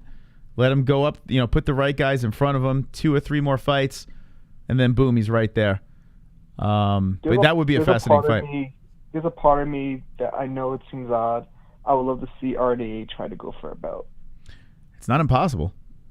Yeah, it's not impossible. RDA is kind of, I feel like they're just pushing him aside. It's kind of wild, man. They don't want him to fuck up their plans. So they're just kind of keeping him the former champ. He's dangerous, Except for if they made RDA, if say somehow RDA makes it all the way up, gets resurgence and wins, we can finally get the fight we've always wanted. McGregor and RDA. That would be a great fight. Yeah, they left me hanging. Just because of the drama there would just sowed back then. Yeah, I mean, it would be fun to see what would happen. They're both in a different part of their careers, so it doesn't have that same juice, but at the same time, it is intriguing. I'm going to make this prediction right now. I don't think we're ever going to see Conor fight RDA ever. I don't see it in the cards because honestly, it's kind of dangerous for Conor. I think he's got his fallback plans, like Nate Diaz and stuff like that. I think he has those fallback plans, and if he comes off a loss with Dustin Poirier, he's going to be playing some big money fight somewhere, and RDA probably won't fall into the equation. I'll offer this right now for Conor. If he loses, he has 2 choices. 2 of the biggest choices I see, 3. One is Ferguson. Another one, probably not Ferguson, just because they don't want to get him. Even then, Ferguson might pull off a win somehow, but they may want to give him, say, Nate, or even, I dare say, Jorge. Mm-hmm. Someone that's big. Jorge Masvidal versus McGregor would make the most money, regardless of what's on the line. It's something you throw out there for sure. For sure, yeah. But other than that, I really don't got much comments. I mean, I'm looking forward to this Saturday. Garbrandt and Rob Ford's going to be a good fight. Hell yeah, man. We're going to get more into that on Wednesday, but yeah, that's like slipping through the cracks here. That's a real good fight. Real good fight. I'm looking forward to that as well. The UFC is just pumping them out. I'm loving it. I'm just waiting for the next one. Izzy and Ventori. That's going to be exciting. Yeah. All right, Sanosi, man. Thank you for the call. Appreciate it. Yep. Peace. Sanosi calling in 516-522-0267. Shoot us a ring. Let's hear what's on your mind. Not Chrome plagiarizing Bill Burr, and what's with this whole manlet shit? First it was 5'5", then 5'6", now 5'8", and by the way, Stallone is 5'10". What's next? 6 foot tall as a manlet.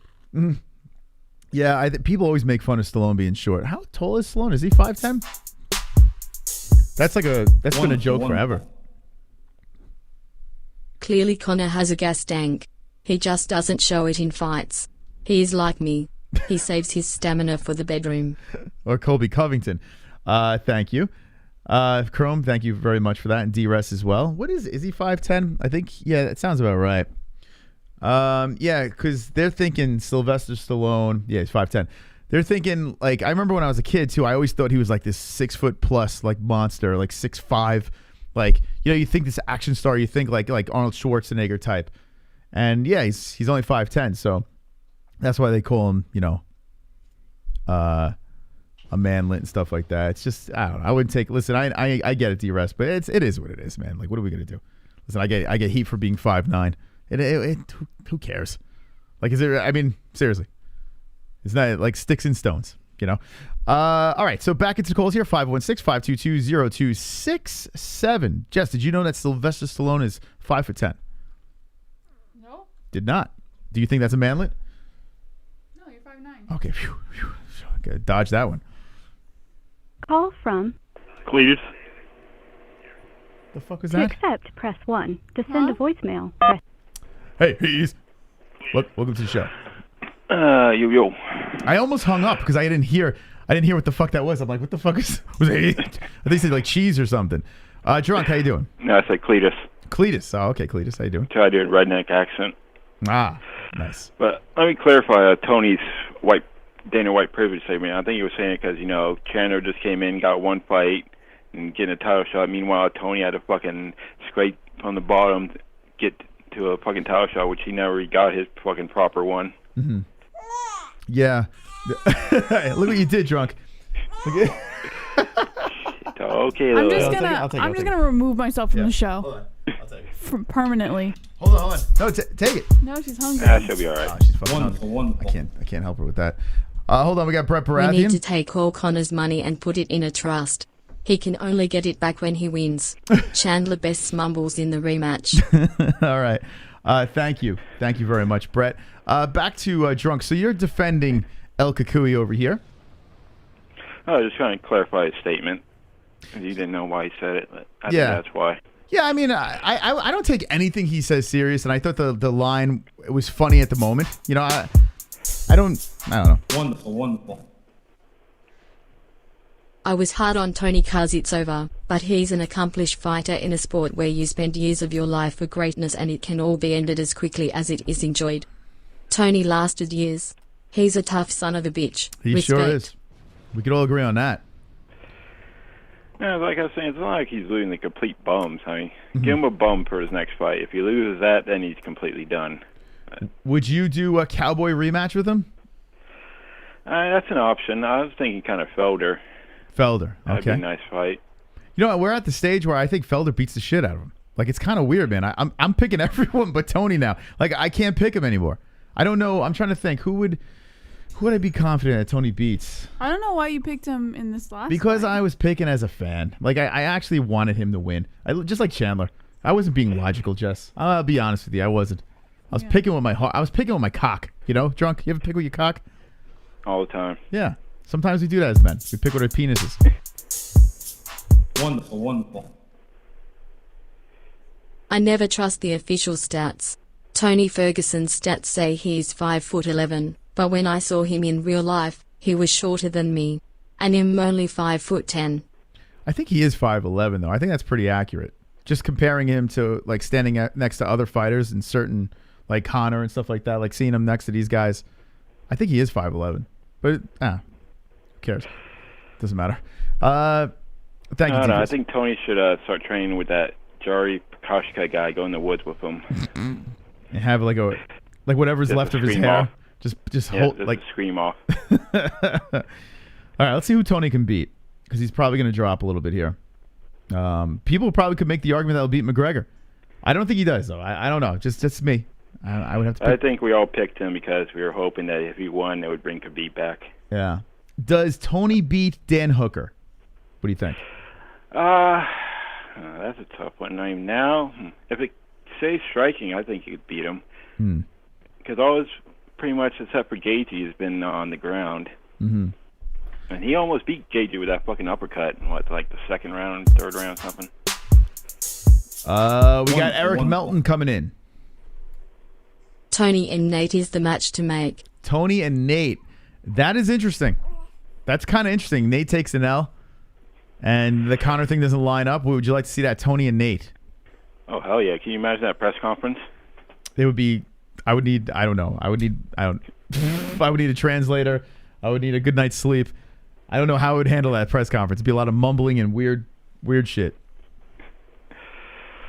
But I don't think Duke Bronx. I think. But I would. Dustin's, yeah, like I say, toughest task. I would pick Hooker over him. You know, now I'm thinking about it, and I'm not like the biggest Dan Hooker fan. But I think Hooker could beat him. I can't believe I'm saying this because I don't think Tony has the power to knock him out. He could carve him up real nice with them elbows standing. But Hooker's got a good ground game too. He's like it's kind of underrated, his ground game. I would think Hooker would win. Oh man, I don't know about him in the ground, but it'd be an interesting fight. Yeah, they should book that shit, or maybe book Islam. You know, the discount Khabib. At least we can get that. That would be funny though. That would actually be funny if we couldn't get Khabib, but we get Islam Makhachev. That'd be really. At least if Tony could redeem himself, that'd be amazing. Taking out the hype train. Yeah, let's call him not Khabib the whole time. Yeah, there's really not much I see him beating up here. It's kind of a bummer. I think Hooker beats him. I think Felder beats him. This sucks, man. Drunk. What are we gonna do here? We gotta Kevin Lee. Go fight Kevin Lee again. Have him come back down to 155. Oh Lord, Kevin Lee. When the hell is he fighting again? He's moving up. He's moving on up. All right. What else we got? Anything else? Yeah. There's a certain person who named Brainless that thinks that Charles Oliveira can beat fucking Kamaru Usman at 170. What do you think? No. I think you know who I'm talking about. That could beat Charles. I don't know. I don't know who you're talking about. Jess, you know? It doesn't matter. Jess says it doesn't matter. Wait, is your phone's in? Oh, you hear it or no? I hear it. Okay. It doesn't matter. What does it matter? He's talking about Justin. Oh, she knows. Yeah. Yeah, I don't. Oh, yeah. He's forbidden. He's a forbidden fruit over here. We can't talk about him anymore. Oh no, not that one. Not that one, Jess. You're wrong. See, Jesse always Sugar picks fan. The Sugar. Oh, RX. Okay. He says Oliveira beats Usman. Well, I got to say this. No, I don't see that. No. Exactly. That's fucking crazy talk. Yeah. I mean, goddamn, depleted, declining anti-Pettit submitted fucking Oliveira. You really think fucking Usman's not gonna ragdoll him all over the fucking cage with his wrestling and power? Chances are, if you fought at 145, if you no matter how depleted you were, if you fought at 145, you're not beating Kamaru Usman. I can't sign off on that. I remember that if Conor ever gets in a fight with Usman. Yeah, Conor beats everyone. He's the unicorn drunk. We all know this now, right? Yes. He beats everybody. He beats Ngannou. He takes everyone. If Brock Lesnar came back, fucking finishes him. He does it all. Oh shit, you're triggering Kanoto now. He beats everybody. We all know this. These are the rules. These are the rules to the McGregor. Hold on a second. We got another donation coming in from Johnny Hall. I hope Kevin from Chicago's grandma's basement floods. Okay, that's nice. That's very nice. Okay, drunk. But I'll leave with this. If the Paul Bros are so fucking a big draw and shit, why is Triller trying to sue all the fucking fans that pirated the fucking pay-per-view? I mean, Dana did say that he doesn't believe the numbers are accurate, the pay-per-view numbers.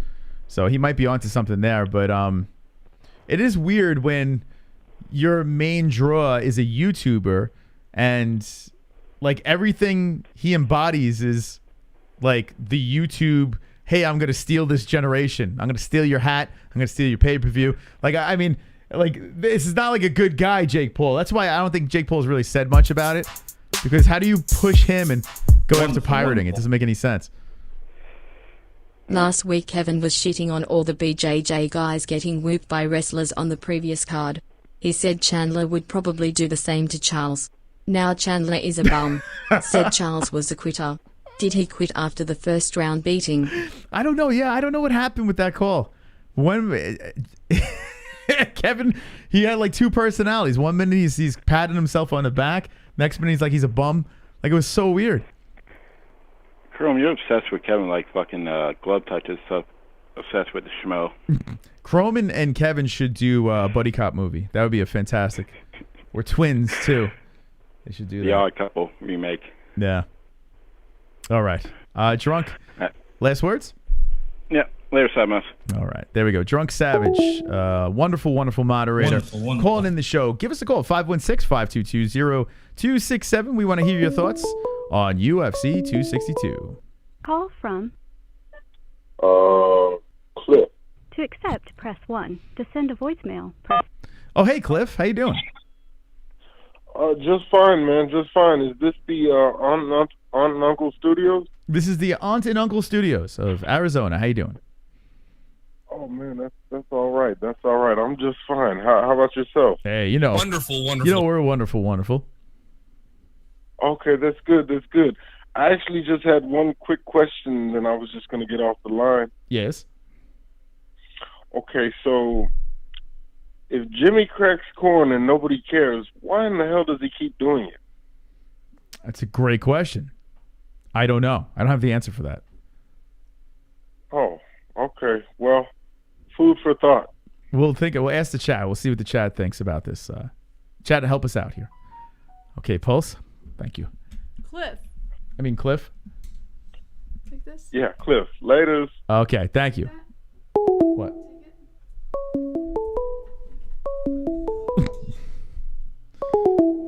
(516-522-0267). Give us a call. Having a wonderful, wonderful Monday night. Cliff calling in. Cliff from the Cosby Show. Cliff Huxtable. Someone in the chat said. Charlie is a technical striker. You casual. I was going to read it in Kevin's voice, but I decided against it.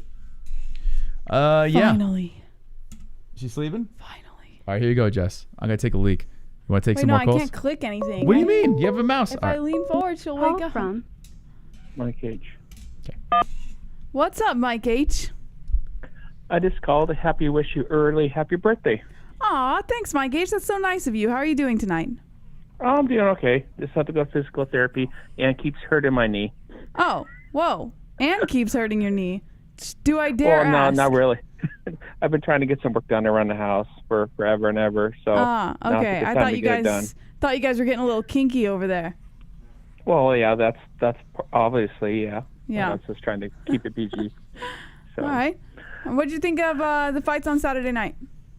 I watched part of them, to be honest with you, but I was just trying to get stuff done around the house. But I saw the last about 3 fights. But the main fight was good, but there were some of them I saw were kind of like they were okay. The co-main fight was really good. So. Yeah. What do you think's next for Chandler now that he took that KO loss? You think that's it for him? Not really. I don't know. Justin Gaethje or loser of Poirier Conor? Probably. I think he should fight Conor. Whoa! Really? Yeah. That's interesting. Wait. So does this mean that you think Conor's going to lose against Poirier? Well, I love Conor. Oh, you love Conor? Like as much as Moss loves Conor? No, I'm not. No, not that much. Okay. All right. Well, I'm sorry you didn't get to see the whole card. If it makes you feel any better, I didn't get to see the whole card either. But I mean, from what I did see, I think the card was pretty amazing. All right. Or I'll get up the phone that way. Everybody, if someone else can call. But like I said, just I don't. Most of the time I call, I don't have a chance to get in. So okay. That's the reason I called. So. Well, thanks for calling, Mike H. Happy early birthday. Thank you. Have a good one. Have a good night, Mike. Bye. Bye. Nice Mike H. That was nice of him. Your birthday is on Wednesday? Sorry. Wednesday night. The birthday extravaganza. Wednesday night, Jesse turns 47. Yes. Make sure you hit that like button right now. We have 137 likes with 215 people watching. That absolutely makes no sense. So hit the likes, man. Let's get it to 200, and we're going to celebrate tonight. Everyone stop what you're doing, because I'm about to ruin the image and the style. Hit that like button. Thank you, and be wonderful, wonderful. Wonderful. 516-522-0267 is the phone number. We do this every Monday night, Wednesday night, Friday night, Saturday night. We're live all the time. I saw someone in the chat say swaddling will save your life. We do swaddle, but we also live in Arizona, so unfortunately it's a little too hot for swaddling. Swaddling is child abuse in Arizona. But when it's cool. NH. To accept, press 1. To send a voice. Are you calling from different phones? Different phones, yes. Welcome, man. How you doing? I did good. Wee! Oh. There, I said it. Vintage. You missed that wee. You like missed it. the wee, huh? I miss it. Hi, Jesse. What's up, Ban H? Hi, little Ellie. She's sleeping.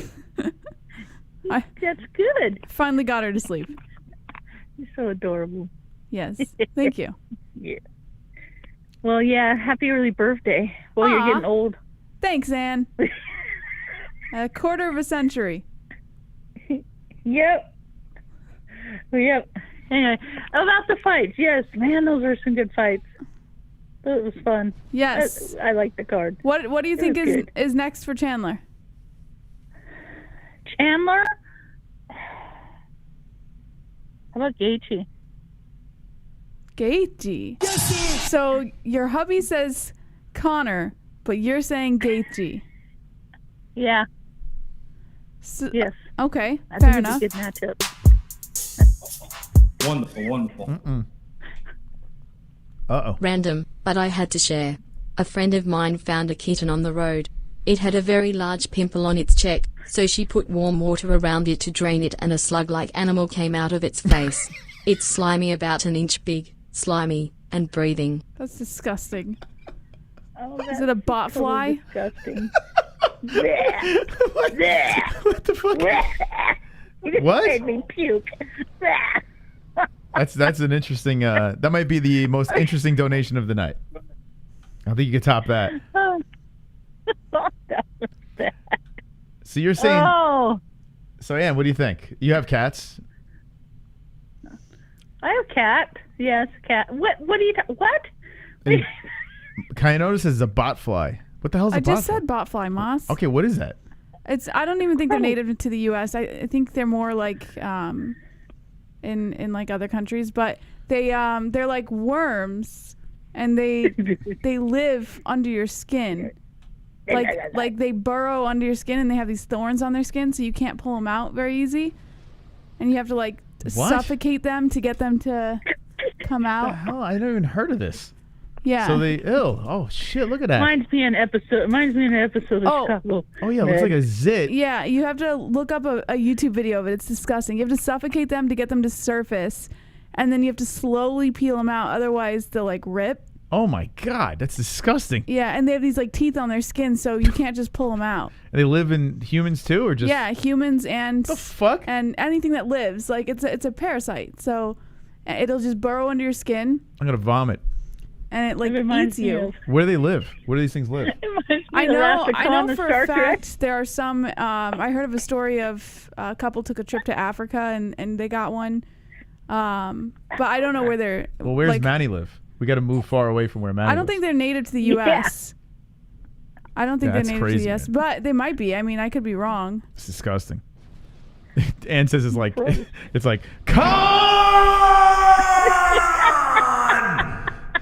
They're pretty disgusting. Moss, you should look up a YouTube video. Okay, we should be back now. That's so weird. Here we go. That's weird. There we go. Yeah, I don't know what the fuck. All right, well, I got work to do. This is crazy, man. This can't happen on a new computer. Wow. Anyway, did you install a new plugin? No, I didn't actually. I put a browser in. Maybe that's it, Moss. Could be. I'll take it out. Okay. Anyway, what were we talking about? I forgot. We're talking about bugs and anything but the UFC. Well, I think Chandler. Yeah, fight. Justin Gaethje, yes. Chandler. Chandler Gaethje. Okay. I would like to see Gaethje do his wrestling. It would be nice, but I don't think we're ever going to see that. Yeah, I don't know. I still say Chandler has a weak chin. Yeah, you think so, huh? Chandler? Yes, he had it in Bellator too. It's me now. Nobody was watching Bellator. I was watching it before a lot of other people were watching it. Yeah. Before it became more popular. I still. He was like their number one. Yeah, the Pitbull fight, he got knocked out. I don't know. Maybe I'm nuts, but I don't think. I think that was a little premature. But who knows? Maybe Pitbull would have really pummeled his face. And the Primus fight was a leg injury. That was a freak accident, right? And then before that was Will Brooks. And that was 2014. So you think about all these fights he's been in. And I'm trying to think, maybe the Brooks one is the most significant knockout. Everything else here, the Pitbull one, he got clipped, but I don't think he was done. It looked like he was getting back up. So, I didn't see a clear-cut knockout. This Oliveira fight is, to say his chin is done, I can't buy into that quite yet. But although it's easy to say now because the top guys are all knockout guys. I think you have to give a little bit more of a chance. You can't just let a guy get knocked out twice and say his chin's done. Look at Weidman got knocked out plenty of times. I'm trying to say. But here's the problem, man. I don't think his chin, I don't think it's a problem. But you have Dustin Poirier, Gaethje, you have, of course, Oliveira. You have Conor McGregor. These are all knockout guys. The only guy that really is not a knockout guy is Tony Ferguson. He could break him down, but I don't think this guy's the type of guy that's going to get broken down. So to say, it's easy to say his chin's done, but you're fighting straight up killers on the top 5 that could put you to sleep. So Chandler's in a rough situation. Oliveira's going to have his work cut out for him too. Yep. Whoever Absolutely. he's gonna, because those are all, from Connor, they're all killers. They're all knockout. Yeah. That's right. Yeah. Whoever he's gonna fight is gonna be good. I know that. I just don't Canada think is anybody's gonna WW. hold that belt as long as Khabib did. I think your husband donated. Canada is wonderful, wonderful. Is that your husband? Yeah. Ah, I see what he did. Thank you, Mike. Tell him thank you very much. All right. 2 joints. So yeah, it's the best thing that ever happened to 155. Khabib leaving, literally the best thing that ever happened. The weight class is great now, Jess. That guy was ruining everything. I disagree. He was ruining everything, beating everybody, and it sucked. You're now just it's great. So jealous of Khabib. No, now it's great. It's fantastic. No. Right? Now we can all. Yeah, and Connor's in there now. Everybody. He could take the belt back, all that kind of stuff. Great. RDA might be champion again. Who knows? You never know. Maybe Dan Hooker make a comeback. You never say, hey, maybe RDA. You can't. You would never think RDA would make a shot at the belt again with Khabib sitting up there. But without Khabib there, you can make the argument now. Yeah. He ruined everything, Khabib. Get out of here. He ruined everything. Ruined it all. He ruined everything. He ruined it all, man. It's ridiculous. Nobody could beat him. And anything else? He was too good. Just a shout out to 2 Joints and Drunk and E-Rest and the others. They know who they are in Discord. Love them all. Hell yeah. Good guys. All right. Thank you, guys. Ann. We love you too. Love you, Ann. Worm in the Skin NH calling in. Mike H, back-to-back hills. Thank you very much, guys. 516-522-0267. Give us a call. Let's talk about UFC 262. Let's just chat away tonight on the MMA-Holes Hour. Oh, super chat. The payout is 7-1 on Logan Paul. Has got 40 pounds on him in the fight. Who do you think will win the Mayweather fight? 7-1 sounds good. Call from Mayweather. To accept, press No. 1. To send Mayweather, I would No say. name? It was a 201 number. Call back and you got to say your name. Yeah, I would. I mean, I don't. I know Logan's a lot bigger, but yeah. I don't know. call from Richie. Hello, Richie. Welcome to the MMA Holes. What's on your mind? How you doing, brother?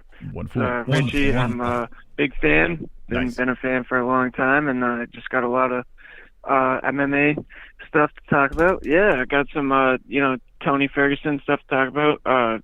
first thing I want to talk about today. And so for Tony, a lot of people have been saying that he's not, he should retire and all this stuff. I honestly don't believe any of that. I think that he should be matched up with a guy like Paul Felder. I think that, a guy that's not going to wrestle fuck him on the ground, a guy that's not going to, piece him up from the outside like Justin Gaethje. He's such a good striker. And so I just want to hear your thoughts on that, because I've been hearing a lot of comments, about Tony Ferguson. Oh, he should retire and all this stuff, and I just think it's kind of bullshit. He's still a good fighter. He's got a lot of heart, and he didn't tap, so he's got that. That's true. I was listening to DC and HELWANI earlier today, and I kind of agree. Oh, I'm sorry. Whoops. I kind of agree with something that they both had to say. They said that maybe not retire, but fight someone who's maybe not a top 10 ranked guy. Kind of get. Well, Felder's on the cusp, so he would be a guy that. Well, what they're saying is, go back, recollect himself, regather his footing, beat someone who's not a top 10 guy, and then go back into the rankings refreshed, I guess you could say.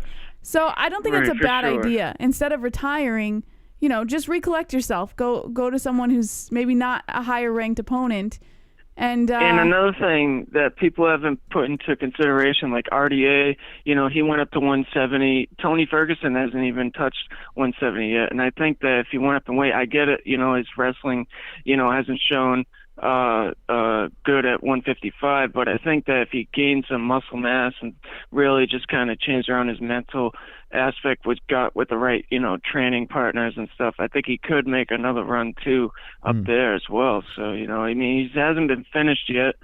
He was in the Justin Gaethje fight, but he wasn't really knocked out cold, so I think his chin is still good, and he's crafty, so I wouldn't just say he's done. That's all I'm saying. Yeah, I mean, you can make an argument. Yeah. Dariush is very good. The three guys he lost to are top guys, and Dariush has proven that he's a player in this game. You could make an argument though with the RDA fight. You don't have to really go down too much. I mean, he did beat RDA already.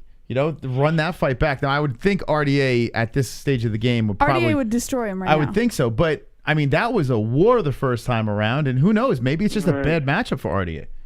And what makes me question things about the RDA fight, especially, is he just got tapped out too by Donald Cerrone not too long ago in submission underground, like twice in a row. You know what I mean? Yeah. So I just feel, Tony, I just feel like he needs to work a lot more on his guard. I know that people say, he has a crafty guard, and he does, and he wasn't, submitted. He's really tough, but at the same time, he wasn't really that aggressive on his back. You know what I mean? Like, it wasn't like he was very going after, like, he went after some submissions, but it wasn't, he's really got him here, he's really got him there. It's just, he seemed more reckless he was than really usual. Controlled. No, he's always reckless. The problem is... but more than usual. On the ground... He used to be able to get up a lot easier, though. Like, when Kevin Lee, he had him in full mount. Yep. And that was, like, the end of the round and everything. But he was getting dominated there, but somehow he was able to weather that storm and get that triangle choke. And I think that's the difference between the Tony before and the Tony now. Is like, he's kind of getting put in these positions and kind of just... He's not accepting it, but at the same time, it's not the same type of aggression that we used to see. Yeah, and it's just he needs to get some of that confidence back. Yeah, usually if you put him on his back, you're still in a lot of trouble. And he did execute a bunch of elbows in this fight, but it wasn't the same. There was something. I feel like you can break down Tony Ferguson a lot easier now. It seems like he gets tired quicker. It's not. I mean, he's tough. You can never take that away from him. But he seemed old in this fight. Like, it did seem like... He's just more content on staying down and not continuing to move. It just seems like he's overthinking his positions. And I don't really know if it's really much of his age. I mean, he still has the cardio. He still went all 3 rounds. It's just he's just getting dominated in the positions, and he's not really aggressively enough, being aggressive towards getting to a better position. It's just he's kind of defending more than trying to be the aggressor when he's on his back. And I understand it's a lot harder to be aggressive on your back than it is, you know, on the top. It just pissed me off when I was looking at the comments and everyone's talking about how, oh, he should retire and he's, you know, he's not doing well. And it was just like, man, you know, this guy, he's fighting these killers, man. I mean, Beneil Dariush, you know, Gaethje, all these guys, they're fighting like their whole life depends on it. So, you know, and, listen, you can make it. Your argument is valid to a point. And the level of fighters that he's fighting.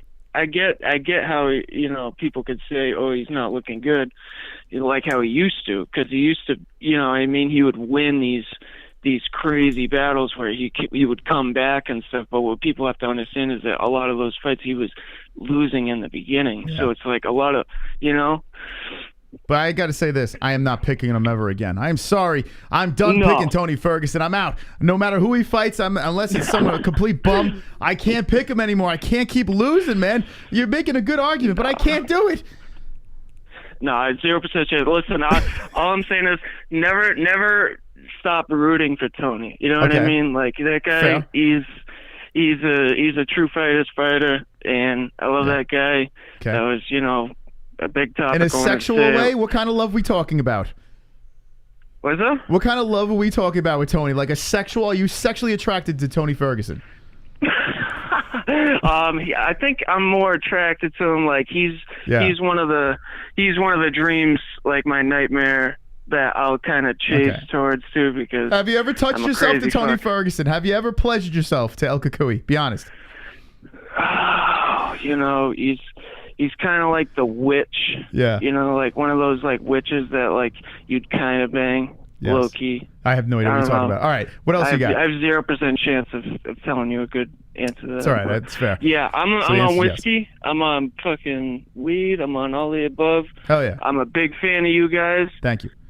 Appreciate it. Been a fan for years. And yeah, freaking. All right. Well, dope shit. I'm in a chair. I'm in a wheelchair, by the way. Are you really? What kind of wheelchair we got? Yeah. So I've been in a chair for over 7 years now. 7 years? What happened? I was in a car accident. I was just sleeping in the back seat. Actually, I wasn't even driving. You sound young, man. How old are you? It's always the people in the back seat. I'm 23. I feel like I'm 53. You're 23. You got into a car accident, and Yep. You can actually look me up on online, right? And I was in the Boston Globe because I was a wrestler, right? Okay. I was a you know, MVP of the league, you name it, and I was gonna wrestle again because I had a spinal cord injury. That's why I'm in the chair. So I like broke my back or whatever. Wow. But yeah, so I was trying to wrestle again, but I had these bars in my back and shit, and I was trying to get a doctor's note, but they wouldn't give me it. By the time I actually did get them out, and it was against the doctor's orders. Like they all wanted me to. They were like, "Oh, why do you want them out? You know, they're supposed to stay in forever." I'm like, "Well, if there's a way for me to get them out, why would I want them in? You know, yeah. Like it doesn't feel good and all that." So, you know, long story short, I got them out, and I just been going with the flow. My girlfriend just got a job at Brigham and Women's in Boston. Nice. You know, very good. So yeah, what's the deal, man? medicine. Is that so? What's your status? That you're never gonna be able to walk again, or is it just like? Yeah. So the way a spinal cord injury works basically is when you hurt your spinal cord, and then basically, you know, when you get a cut or something, you get a scar. Yeah. You know, so the scar tissue basically acts as like a wall in between those connections. So the nerves, they can grow back and regenerate like if they're hurt, but if they're like completely gone, to regenerate from nothing is pretty much possible. Yeah. You know, there's a lot of different research and stuff That's going fucked on. up, man.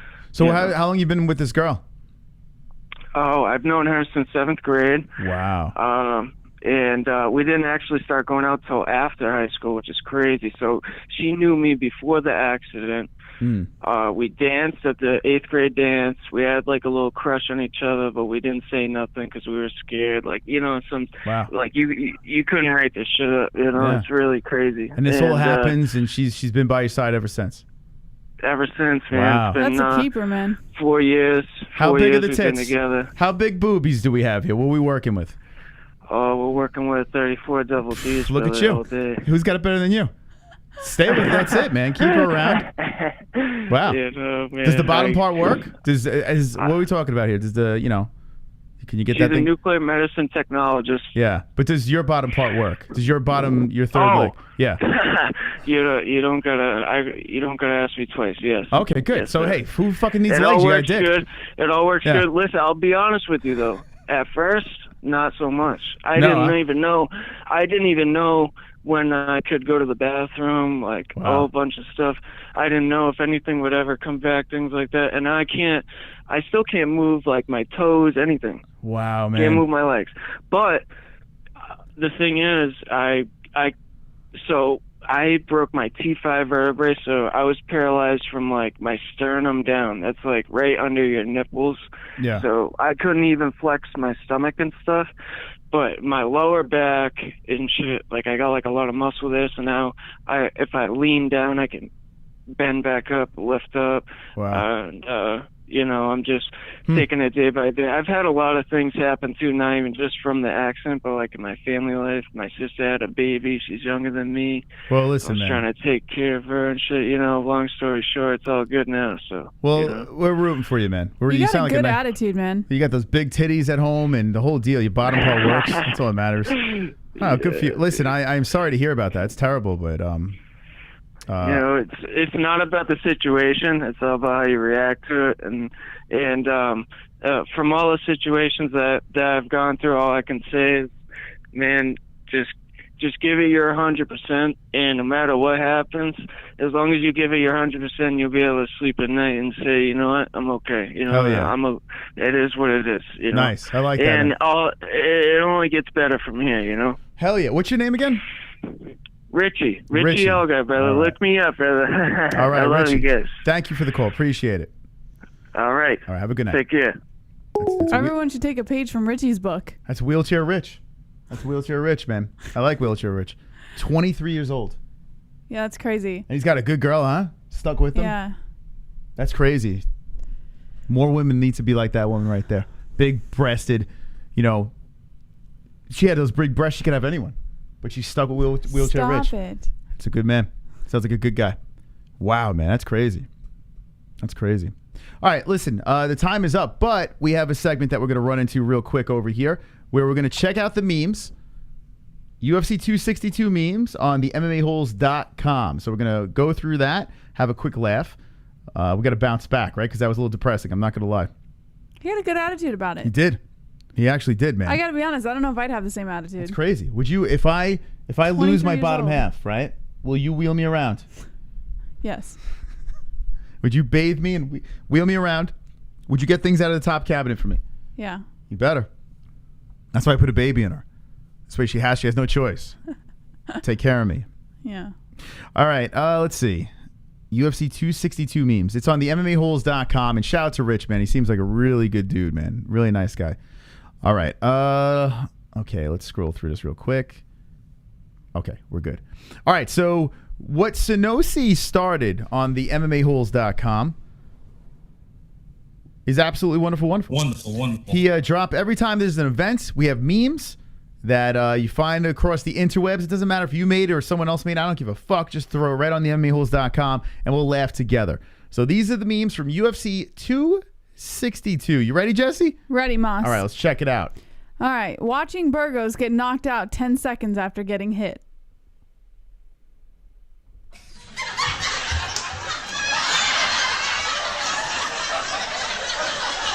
What do you think? Love it. Okay. I was like that too. I think everyone was like that. That was like really weird, right? A little odd. Okay. Okay. Don't know how old this is. Still holds up though. Olives. Charlie Olives over there. Gotta love it. You get it because there's olives and. Yeah. Okay. Okay. The new Ferguson in a way. A soul for a soul. Okay. Oh, he's saying. Oh, are you saying Oliveira is the new Ferguson? A soul for a soul. Yeah, you got, a dangerous. I don't know, man. I don't know if they compare. Oh, yeah, Charles Oliveira, he can knock people out. Yeah, I It's a big don't know difference. about that one. Okay, are you gonna? We just stay staring. Okay, I'm sorry. Okay. Can't win them all. Netflix, are you still there? Someone's daughter getting crotch sniffed. Moss didn't get this one. I didn't actually. I was looking at it before. But I didn't had get to this try one. and explain it to So him. they're eating. He's eating the guy out. From what I gather, He's tossing his salad. It's a play off the whole Netflix and chill thing. Wonderful. Slow meme night. You don't get better at 37. You don't. You're right. You don't get better at 37. I mean, he sounded like a big Tony Ferguson fan. So listen, when you're a big fan, you got to play every angle. You got to go for everything. I just can't bet on Tony anymore. Wonderful. I heard Ariel Helwani's breath smells like Mia Khalifa's asshole after a 20-man 2-hour BBC anal cream pie gangbang porn shoot. Oh, it's true. I've smelled it. It's bad. Mm-hmm. Thank you, Chubbs and Eric Melton. Thank you, guys. Dude, where's my car? So Elon Musk, where's Yeah. the car? Yeah. And I put this one here. Why didn't you laugh at it then? I didn't think it was funny, but it just stumbled It's on it. a good one. Do you like it? Yeah, it's not okay, bad.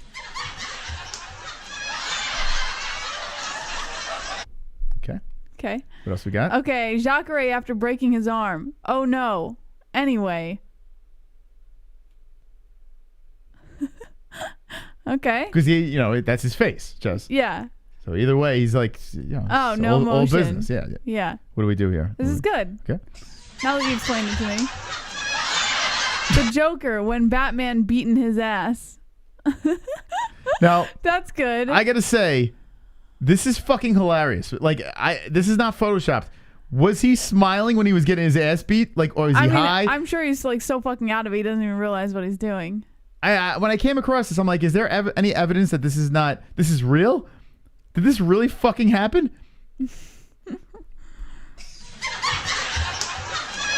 It's not because this is the one I picked, but I'm just saying. Yeah. All right. Okay, let's see. Call the ambulance, but not for me.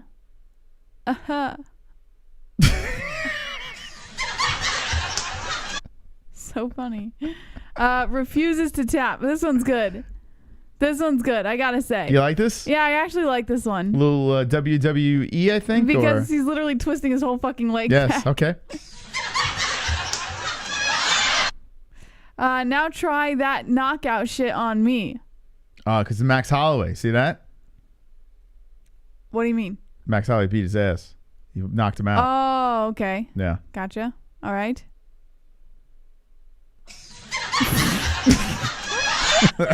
Okay. What was... Whoa. Jesus Christ, we're going crazy. What was that you said? You were the best lightweight in the world? LOL. I dare you to say it now.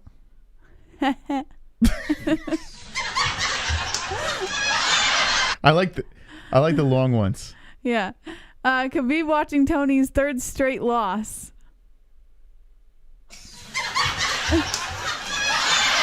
That's actually the audio from that meme. That's actually a good one. That's pretty funny. There we go. Very nice. Who's the bitch now, you Bellator refugee? Whoa, man, that's ruthless, huh? Pretty good, though. Yeah, okay. Like it. Okay, the interweb scoured. We found the best memes out there. How do you like the taste of my manwich? What the fuck? What the fuck? Did you make these, man? What the fuck? Or did you find them? Did you make that? Read it again. How do you like the taste of My my manwich.